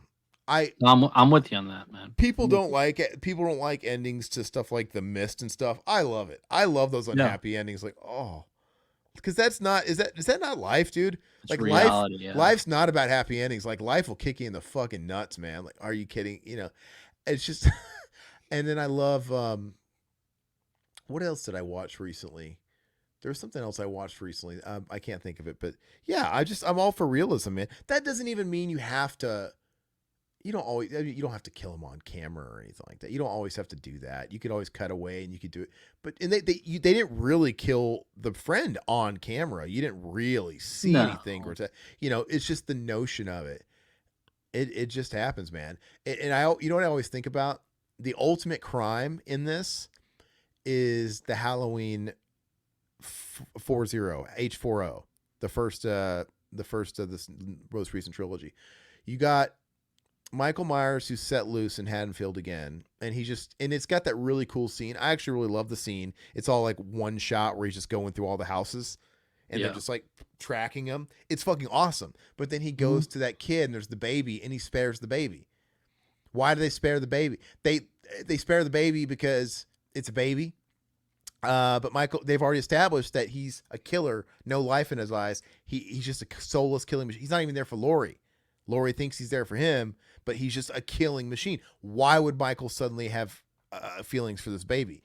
It makes no fucking sense. And then it makes you ask, well, then why even put the damn baby there to raise tension? Because everybody's like, oh, and then the next scene, they leave you hanging. Like, did he kill the baby? And then when they come back to that, I mean, why would they put it there? But I don't think Michael would kill the baby anyway because it's not a threat. But honestly, but that's why they left the baby and they leave the scene on a cliffhanger and they make you think. Yeah. And then when the girl comes back, the baby's there and like you get that relief or whatever. You think that's you think Mike would spare a baby? I don't think he gave a shit about a baby, honestly. But you think he would? But I don't think he. He acknowledged the baby. He's no sort of threat to Michael. I think Michael is. I don't think mentally challenged, but I don't think he's like completely gone. You don't. But none of these people are any of these people threats. If you're up and walking, you're a threat. He's pursuing them. They're not pursuing him. If you're up and walking, you're a threat. But why? I don't know. I don't have a problem with that. He's pursuing them. I understand. Michael is the aggressor. I understand what you're saying, but I would actually be interested on what the chat feels. I get what you're saying too, but then you're giving you're trying to fill in logic to his character, like how he thinks, and you know, I just wish they would have. I agree with what you're saying. I understand what you're saying. Yeah. And the only person that can know this about his psyche is Dr. Loomis, his doctor. And Dr. Loomis has always said, the devil's eyes, no emotion. And Dr. Loomis wasn't like, he wasn't deducing what you're saying. He wasn't saying like, he sees people as threats. And no, Dr. Loomis was the one doubling down on, he is pure evil. He's an unstoppable killing machine. He feels nothing. He's a locomotive. There's darkness in his eye. To me, that's what we're going off of. His shrink is saying this. I would think he would kill the baby. That's just me. Going off that. No, I mean, I just always thought he was somebody who followed threats, and if somebody was threatening, I actually don't think it goes too far. If they could have still cut it the same way, where like they just show him looking at the baby and they cut. Because you just saw him for like fucking 3 minutes decimating everybody he came across, and they end on the baby and it cuts and him look at that's very powerful. And then when they came back, literally the baby could have just been not there anymore or gone or implied, and you could have just been asking those questions like, holy shit, did he kill the baby? That's fucking good. Like, that's good. You don't have to see anything. You can just leave it open a little bit. I don't know. Listen, I never had a problem with that. I know you probably did, but I He didn't. was trying. Was he not trying to kill the little black kid? He was trying to kill the little black kid. So where's your? I mean, I get it. He's walking, but he's a kid still. You know I what I don't mean? know. Like, I'm not gonna make sense of those fucking movies. I just think it was kind of cheap I the way mean, they did it. he can still get somebody to actually take care of him. I mean, you know, take him out, that sort of thing. I mean, the baby's different. I don't know. Whatever. It doesn't matter. But anyway, I don't even know where we're going with this. I like the Blob, how it gives no fucks. The Blob is a fucking just an entity. It is an organism, and yeah, it was just a What bioweapon. What'd you think of the ending? Spoiler alert. Recap the ending for me, So Kevin because Dillon I and know Shawnee it ends up getting all survive the in the end, guys. Yeah. and then the preacher ends up showing up in some carny Oh folk town with a piece of the blob. yeah. Oh yeah. The cliffhanger ending. So I Mhm. like. First of all, I like how all the fucking lab guys get their comeuppance. Uppance. Yeah, They're yeah, getting eaten in the sewer. You know, the lead guy, that black Morgan Freeman looking dude, ends up getting his. I love it. And yeah, after everything's resolved, yeah, you got that wacky ass preacher, man. He started like some fucking weird cult. Like this is the fucking end of the like this is the angel of death that was sent, and he's yep. saving a piece of that blob. That was really cool, but it's honestly a little telling that I forgot about it because like when you said it, I'm like, what was it again? But No, I'm there with you, man. It's cool, but it it's good. I don't. I just got done for 85 minutes just watching a movie with no story about a blob just consuming everybody ruthlessly. Yeah, And then yeah, then they just kind of throw in at the very last minute like the Easter egg about this the guy. I kind of even forgot the priest was a character until I when I saw him again. Like, yeah, oh yeah, the fucking preacher. He got his like face yeah. fucked up or whatever. It was cool, but like I don't know. I guess they were setting up for a sequel that didn't happen, but Well, because you stop the blob with like what were they using fire extinguishers like cold oh yeah, with a and that cold and everything like and that's that. kind of a is that the I never seen the original Blob. Is that kind of how it was? Because that seems I never like saw that either, but it seems like a very realistic, however, but also rudimentary excuse for a weakness. Oh, it doesn't like cold. Like, oh, mm, that's easy enough. Like, cause that's a pretty big Achilles heel, right? And then they establish that they give that away really early because when they're running away and him and Kevin Dillon, they're going to the freezer, right? And it doesn't stay in the freezer. They're in that like walk-in yeah. freezer and it leaves. I'm like, it was pretty obvious. Like, oh, it doesn't like cold. Um, but it is what it is. Like I said, it's a cool little cliffhanger. It's really creepy. It just it's so brief and kind of out of left field that like I forgot about it because it's like, dude, I just watched mindless fucking blob action for 85 minutes, and now it's like we're gonna try and spin off into a story that actually has a little because there's more of a story there. If you actually had a sequel and you had this guy talking about the fucking end of times or whatever, releasing the blob, it's interesting. But because there's What'd you give this movie? I don't remember if I gave it a 7 or probably knowing me, I probably gave it a 7 just because I'd never seen it before, and it's probably an 8. But I always grade one lower usually when I first watch it, so it could be an 8, but I probably gave it a 7. But it's probably an 8 with some time. But I really enjoyed it. I love the no bullshit approach. It was super palatable. It went by in a breeze. The effects were fantastic. It was really a treat to watch it. Kevin Dillon's hair was fucking ridiculous. His weird Kevin like Dillon was Jared. great in this movie. I thought. I think you could replace these actors with any other actor. I think the actors were all just filler. I really do. I think the I characters don't were. know. I like Kevin Dillon in this. I thought it was probably his best role in the movie. I'm sure he'd love to hear that.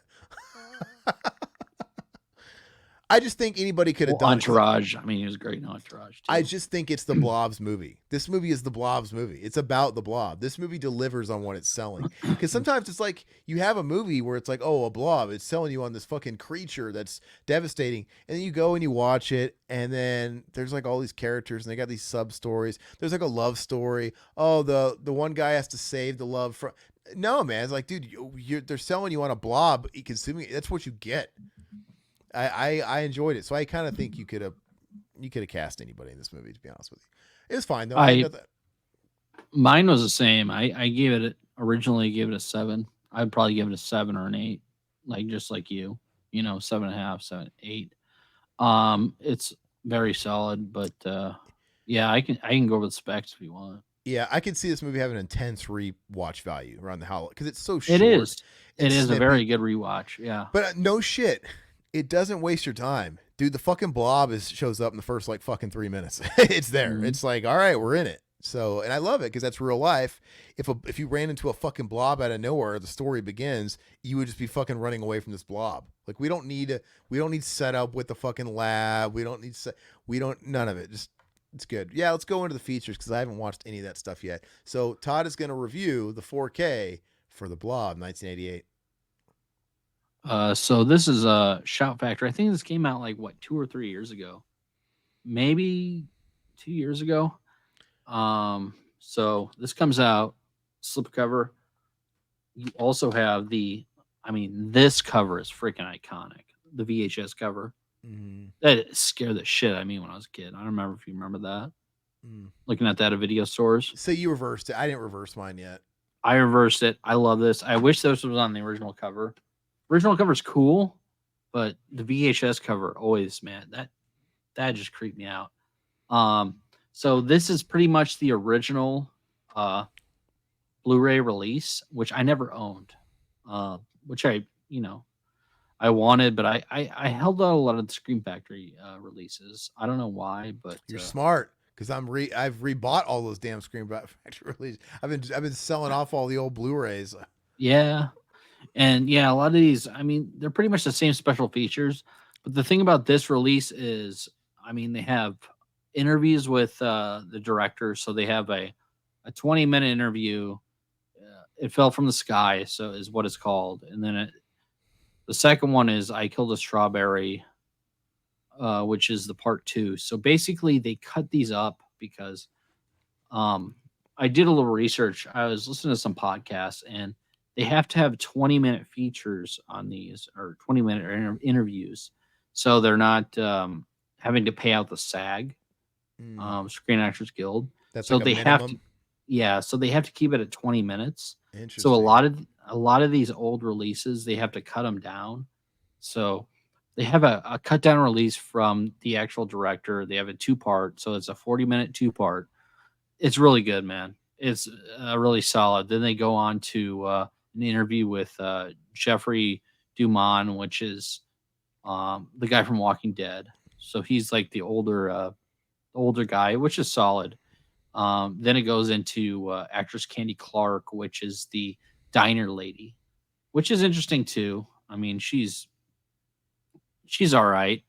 And then you go into the actor Donovan, so the son of the actual Donovan, the singer, who was in that what was that movie I was telling you about earlier?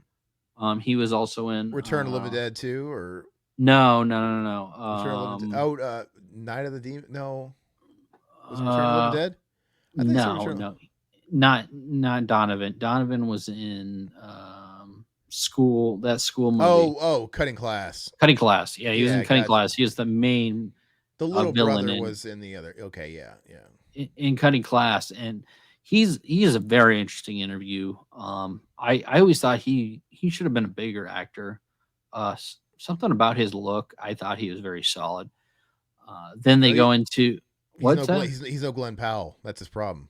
No, I He's mean no Glenn Powell. Everybody forcing that fucking guy down our throats.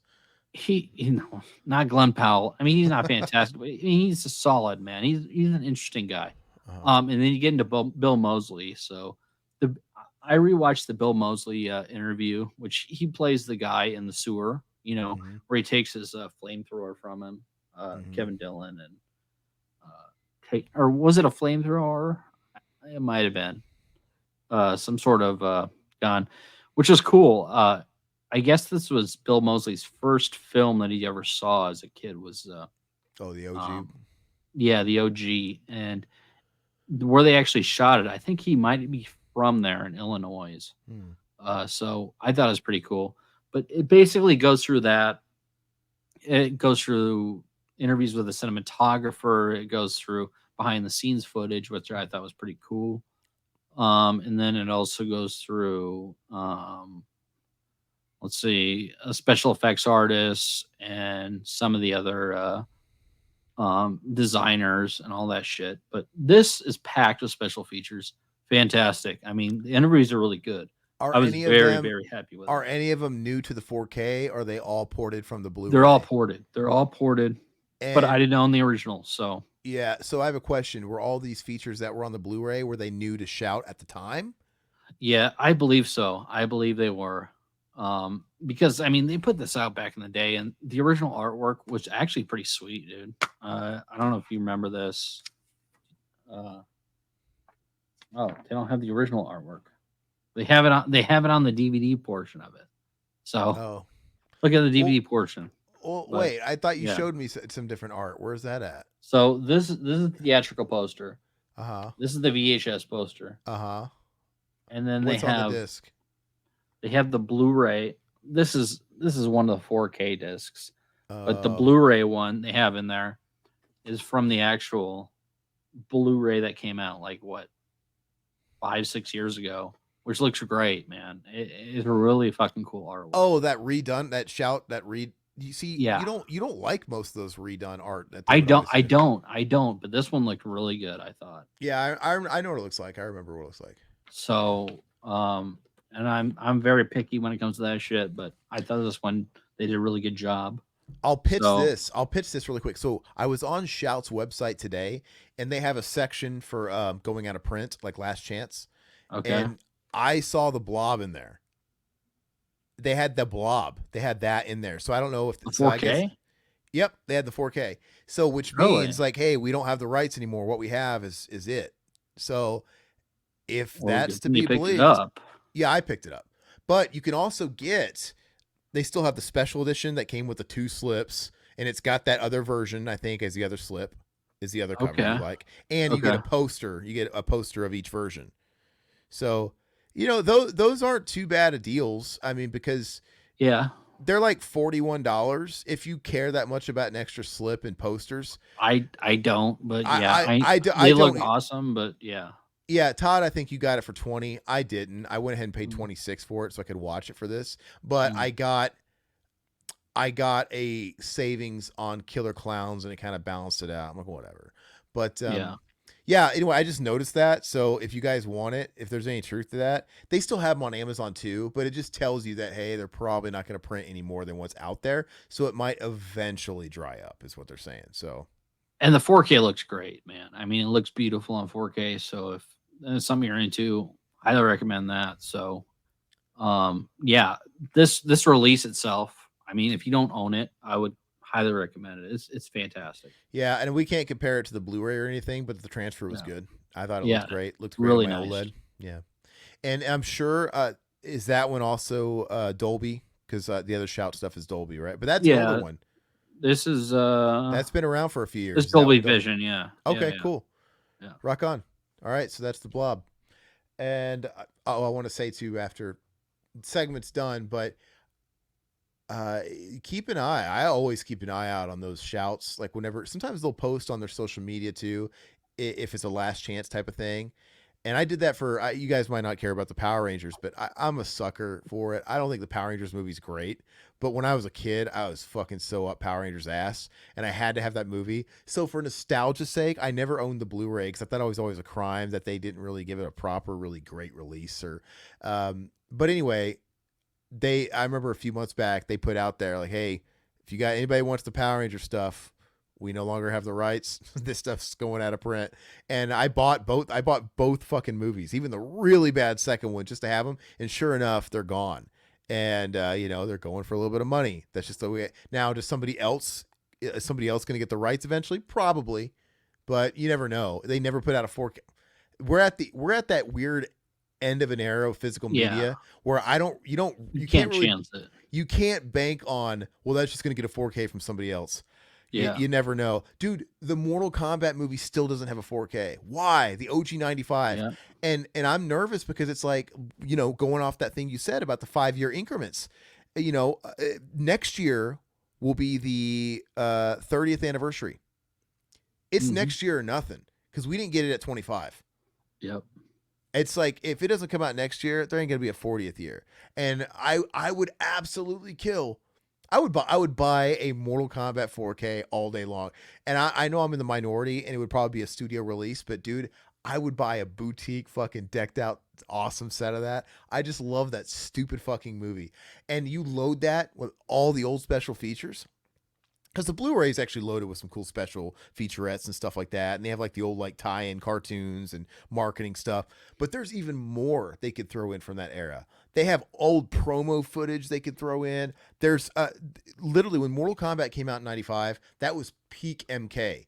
So it was Yep. firing off everywhere. You could throw in stuff about Mortal Kombat 3, all the promo stuff in Mortal Kombat 3 and how it tied in with the movie, the Mortal Kombat live tour bullshit. Like, dude, there was so much shit, there was so much stuff getting thrown in your face. They could make such a fucking killer set. And the thing is the people that owned it were Threshold Entertainment. Threshold Entertainment also put out that really shitty cartoon on USA Network, Defenders of the Realm, that was tied in at the same time, and it had the same music and dude, fucking throw all that shit as special features. It would be so awesome, and I would buy it.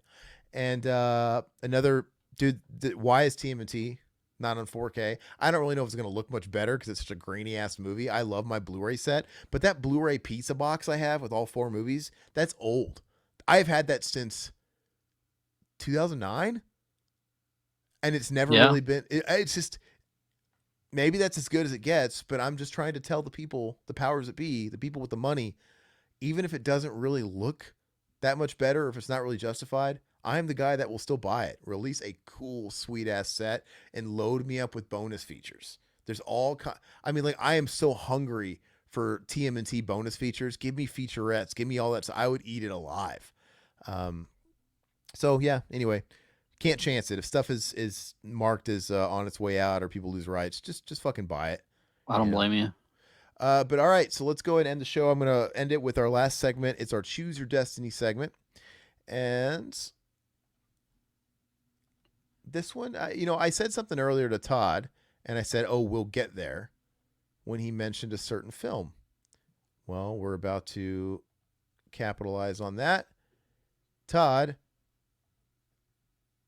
Battle of the Action sequels: Die Hard 2 or Lethal Weapon 2. For me, this choice is not hard because you know me on my position on Die Hard 2. I don't think it's very great. But I know you like Die Hard 2. So for me, it's hands down Lethal Weapon 2 because I think Lethal Weapon 2 is one of the greatest action sequels. It's one of those movies that is better than the original, which is rare. But like I said, that's me. I'm curious how you feel because you like Die Hard 2, which I always felt they should have just called Die Harder. I feel like if they could have turned back time, they would have called it Die Harder because Die Harder fits more with the theme now because every sequel changed the name. They didn't have two or three or four. They went from Die Hard, then Die Hard 2, then Die Hard with a Vengeance, Live Free or Die Hard, the Good Day to Die Hard. It would have made more sense if it was Die Harder, but I digress. Okay. So this is a good one. Yeah. Lethal Weapon 2, fantastic movie. Mel Gibson, Ernie Hudson. Ernie Hudson. Not Ernie Hudson, but they all look the same to you, don't they? It's all coming out here, folks. Listen, Glover. Making Um, making Ernie Hudson cry right now. Christian Glover, but I love Lethal Weapon 2. I think it's fantastic. I love I actually like the third one too. I enjoy it. But Die Hard 2 is one I used to rent all the time as a kid. Um, and I know you don't like Die Hard 2, but the whole fact that this revolves around Christmas as well, this revolves around an airport. Like, see these airport hijack movies. I always loved when I was a kid. And it seemed like anything when it came to airport hijacking was cool to me. So the fact that they had Bruce Willis in this, I love Die Hard 1. Die Hard 2 is fantastic. I would go Die Hard 2. I had a feeling you would. I think Die Hard 2, it's not like it's inherently a bad movie. It's just such a massive step down from the first one. I think it's just a Yeah, massive. and I don't think so. And I understand what you're saying, but I don't I think. I really hate. I really hate the shooed in Carl Winslow scene where he just calls him on the phone. Oh, Merry yeah Christmas, yeah. McLean. And it's just like, oh, they kind of almost established like he's going to show up again. Like, oh no, we just had to throw him in there. Like their When did you relationship, first see the Die Hard 2? When a did you long first time see it? ago. I don't know. It's been a long time. When you were a kid? Probably. Okay, and you still didn't appreciate it then? I think I saw them all at a similar time as Die Hard with a Vengeance. Die Hard with a Vengeance came out in 95, if I'm correct. It came out like right at, maybe it Yeah, was 94. It came out right after Pulp Fiction. So yeah. maybe I saw it in theater. Yeah, it was 95. 95 or maybe late 94. But, Yeah, and then I saw Die Hard with a Vengeance first because that was like it was like one that was out while I was like around. Die Hard 1 and 2, I was like a fucking toddler or a baby or whatever. But Die Hard 3 came out and we rented it. Like it was a new release. And then after that, I think I can't remember if I watched the first one or I think I watched the first one, then I watched the second one, but they were all within the same vicinity. Loved Die Hard 3. I loved Die Hard 3 even. And that was the it's first one I saw. fantastic. Die Hard: The Vengeance is great. And Die Hard 1 was awesome. And then Die Hard 2, it was just, see, Die Hard 3 is its own thing and it's different enough. Whereas Die Hard 2 is sequelitis. And it's just like, we're going to try and do the same thing, change the locations. It's just not as good Die Hard, if that makes sense for me. And it should be noted that John McTiernan came back to do Die Hard 3. And maybe that's part of the reason why I feel like they feel like, even though Die Hard 3 was a different script, it had nothing to do with Die Hard. It was one of those things they took and said, hey, let's throw John McClane in this, right? It was based on something else. But it worked because John McClane felt like John McClane. I don't really think he's as fun spirited in part 2. I don't know what it is about it. I just think it's silly for all the wrong reasons, like him fucking like flying up in the air and all that shit. It's like a comic book. I don't. I like his. I like the way he is in the 1 and 3. I like his comedy. I like his chops. John McTiernan did 1 and 3. Didn't come back to do 4 because he got arrested for like wiretapping and fucking like embezzlement, some fucking shit. But I think it's pretty telling that, in my opinion, John McTiernan, who also directed Predator, he directed the only 2 Die Hard movies. In my opinion, that's the only 2 good ones. 2 was directed by Rennie Harlan, and this is his follow-up movie after doing Nightmare on Elm Street 4. Yeah, And yeah. I like Rennie Harlan actually as a guy, as a person. I think he's very interesting. I think I like Nightmare 4. yeah. Is Rennie Harlan? He's like from Denmark or Sweden. I can't quite Yeah, remember. yeah. Maybe Sweden. Yeah. something like that. But anyway, his story is very interesting. He had done like an indie. It wasn't anything. He was a nobody, but he had done like an indie that didn't go anywhere. Nobody saw it, so he had a little bit of experience directing. But he was a nobody. He came out to Hollywood and he literally went to New Line Cinema's doorstep because he found out they needed someone to fucking direct Nightmare Before, because Nightmare 4, they were pumping out Freddy every year. It's like, oh, it was like Saw at the time. It's like, we got to get a new Freddy. One comes out, we got to start production on the next one to get it out by fucking Halloween or summer. It was like a fucking factory. And he lucked out, man. He literally went knocking on their door as a nobody saying, hey, I want to direct. I'm a huge Freddy fan. I think I could do great to this stuff. And he lucked out because they were in a position where they fucking lost their director, like who was attached to make 4. And they're like, we have to get going, because it was one of those things where if we don't get on schedule and get someone to fill this slot, we're gonna miss the year, because they can't just release Freddy anytime. They were Yeah. gonna have to have a gap year. And so he kept pestering him, and they finally just said, we got to fucking start this. He seems super fucking enthusiastic and he seems to really love Freddy. He's a fucking nobody, whatever. And they gave him the keys to the kingdom. And I listened to him on a podcast telling this story, and he's like, it changed my life. And he's like, and I was just taking a fucking chance, man. I was a fucking nobody. I literally went to their fucking office, unprovoked, unscheduled, and just said, hey, I'm a guy. I can direct. I love Freddy. Let me do it. And it was all timing. And he says that launched my career. And then off the heels of Freddy, which was a big hit, Freddy was hot at the time. Freddy 4 was peak Freddy, peak merchandising, where he was pop culture. It was the peak.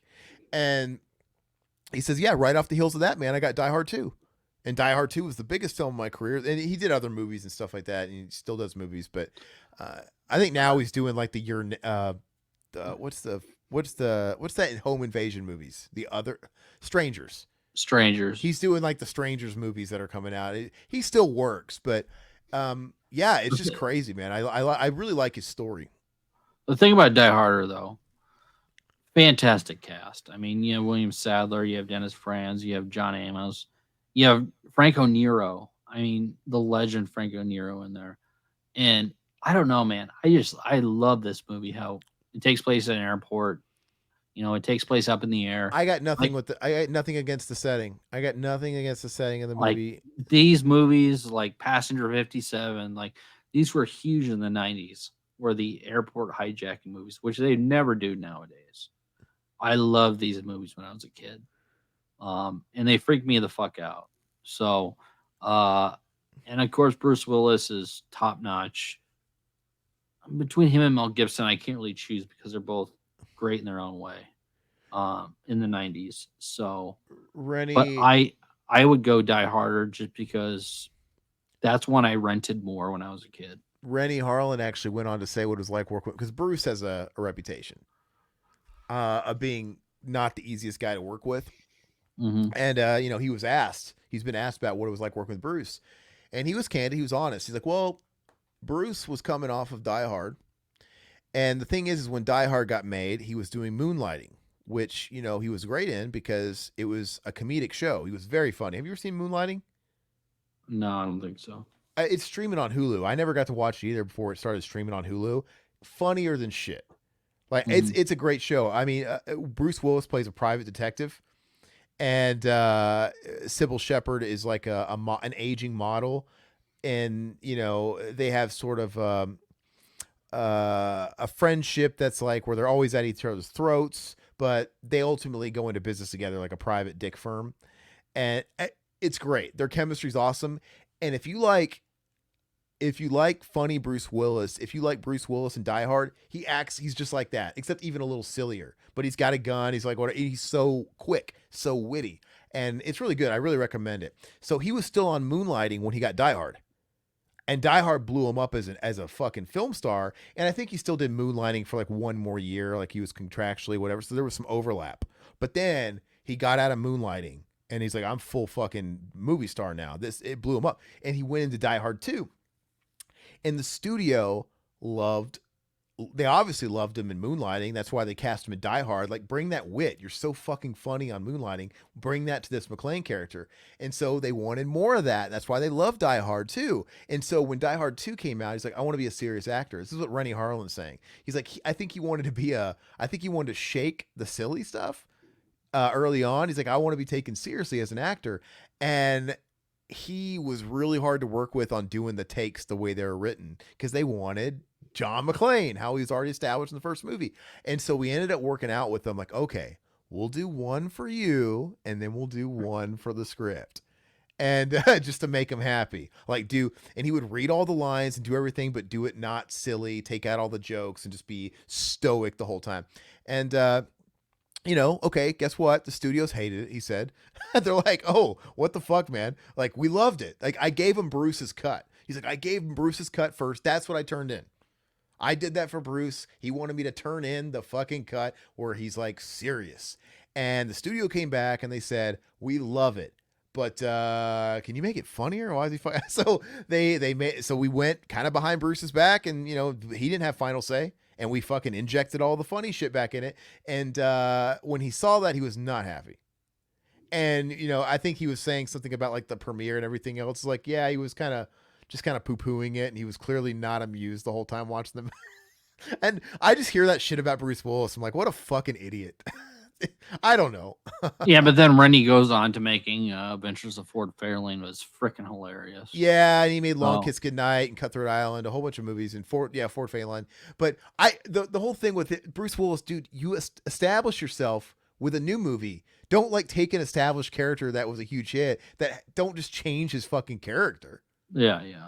But you could almost argue that that's what they did in Lethal Weapon 2 a little bit. Not really. It was a natural evolution. I got to talk about Lethal Weapon 2 for a minute, then we'll be done. Lethal Weapon 2. The first movie, A little bit more of a darker edge. I don't think they changed his character. He just had an evolution. He was committing suicide. He was like Yeah, yeah. in the first movie trying to commit. He was depressed about his wife, and he was like a reckless man. He was really crazy. He had some zingers in there, but it came from a different place. But he was more of a fucking wild card. And in the second one, he's way more cartoonish, way more really funny, more of that kind of like Bruce Willis type of vibe. But it makes sense for the character because he found some closure at the end of the first movie, and he kind of adopted a new family in Roger's family, and it worked. And I think Lethal Weapon 2 is hilarious. I think Lethal Weapon 2, I think some people like Lethal Weapon 1 better. I think they're on crack. I know it's got I Gary actually Busey. do. I actually like I know the it's first got one Mr. better. Joshua, Yeah. Mr. Joshua Gary Busey.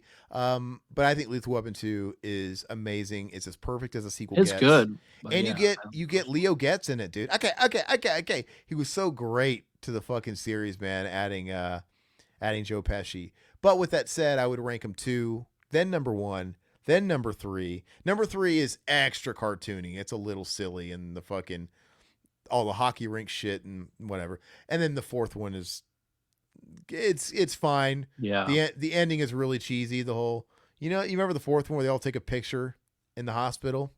fourth one stinks. It ruins the movie. Where it's like they're all trying to get there to see Murtaugh have his grandchild, Chris Rock's baby, and also the same day, Mel Gibson's having a baby with his wife, and they're having a Yeah, baby at the same time, and they're all there like rushing to make the burst, and they're all there with the babies, and it's got Leo Getz, you got the extended family, all of Murtaugh's family, you got fucking Murtaugh, Riggs, and his wife, and then they asked the doctor to take a picture, and they're like, "Are you guys all friends?" And they all go, "No, we're family." And they take a picture. It's like, oh, I watched it when I was like, I was watching when I was a younger dude, and I loved it. But that movie stinks, dude. I do. I don't think it stinks, but I do. I will say, Not good. I like the Jet Li villain. I think he's a great villain. I think it's great how he doesn't talk much. I think he's a The scary Rocky villain. Five, dude. Sorry. I think he's a good villain, and I like sort of the backstory with the immigrants and all that stuff. I think it's cool. I will actually say the villain and the overall what's going on in the background is better than 3. But three's a better movie. Three's more fun. Three's still kind of classic Lethal Weapon. Three's better, a lot better. It's better, but like I said, I will say that positive that I think Jet Li's cool. I think the fight with Jet Li at the end is cool. But anyway, I digress. I pick Lethal Weapon 2. Todd's a diehard guy. I kind of felt that's the way it was going to go. But anyway, guys, thank you Good so one. much. We appreciate it. Catch us back for episode 89. We are inching closer to episode 100. Please let us know if you want us to do anything neat and special and, nifty for episode 100. We'll definitely consider it. Please like the video, subscribe. If you want to, you can show additional support by donating a cup of coffee to us by going to our Patreon. You can buy a shirt in our spring links. But honestly, if you just comment and like the video, share it to a friend, that's more than enough. But thank you. We'll be back next week.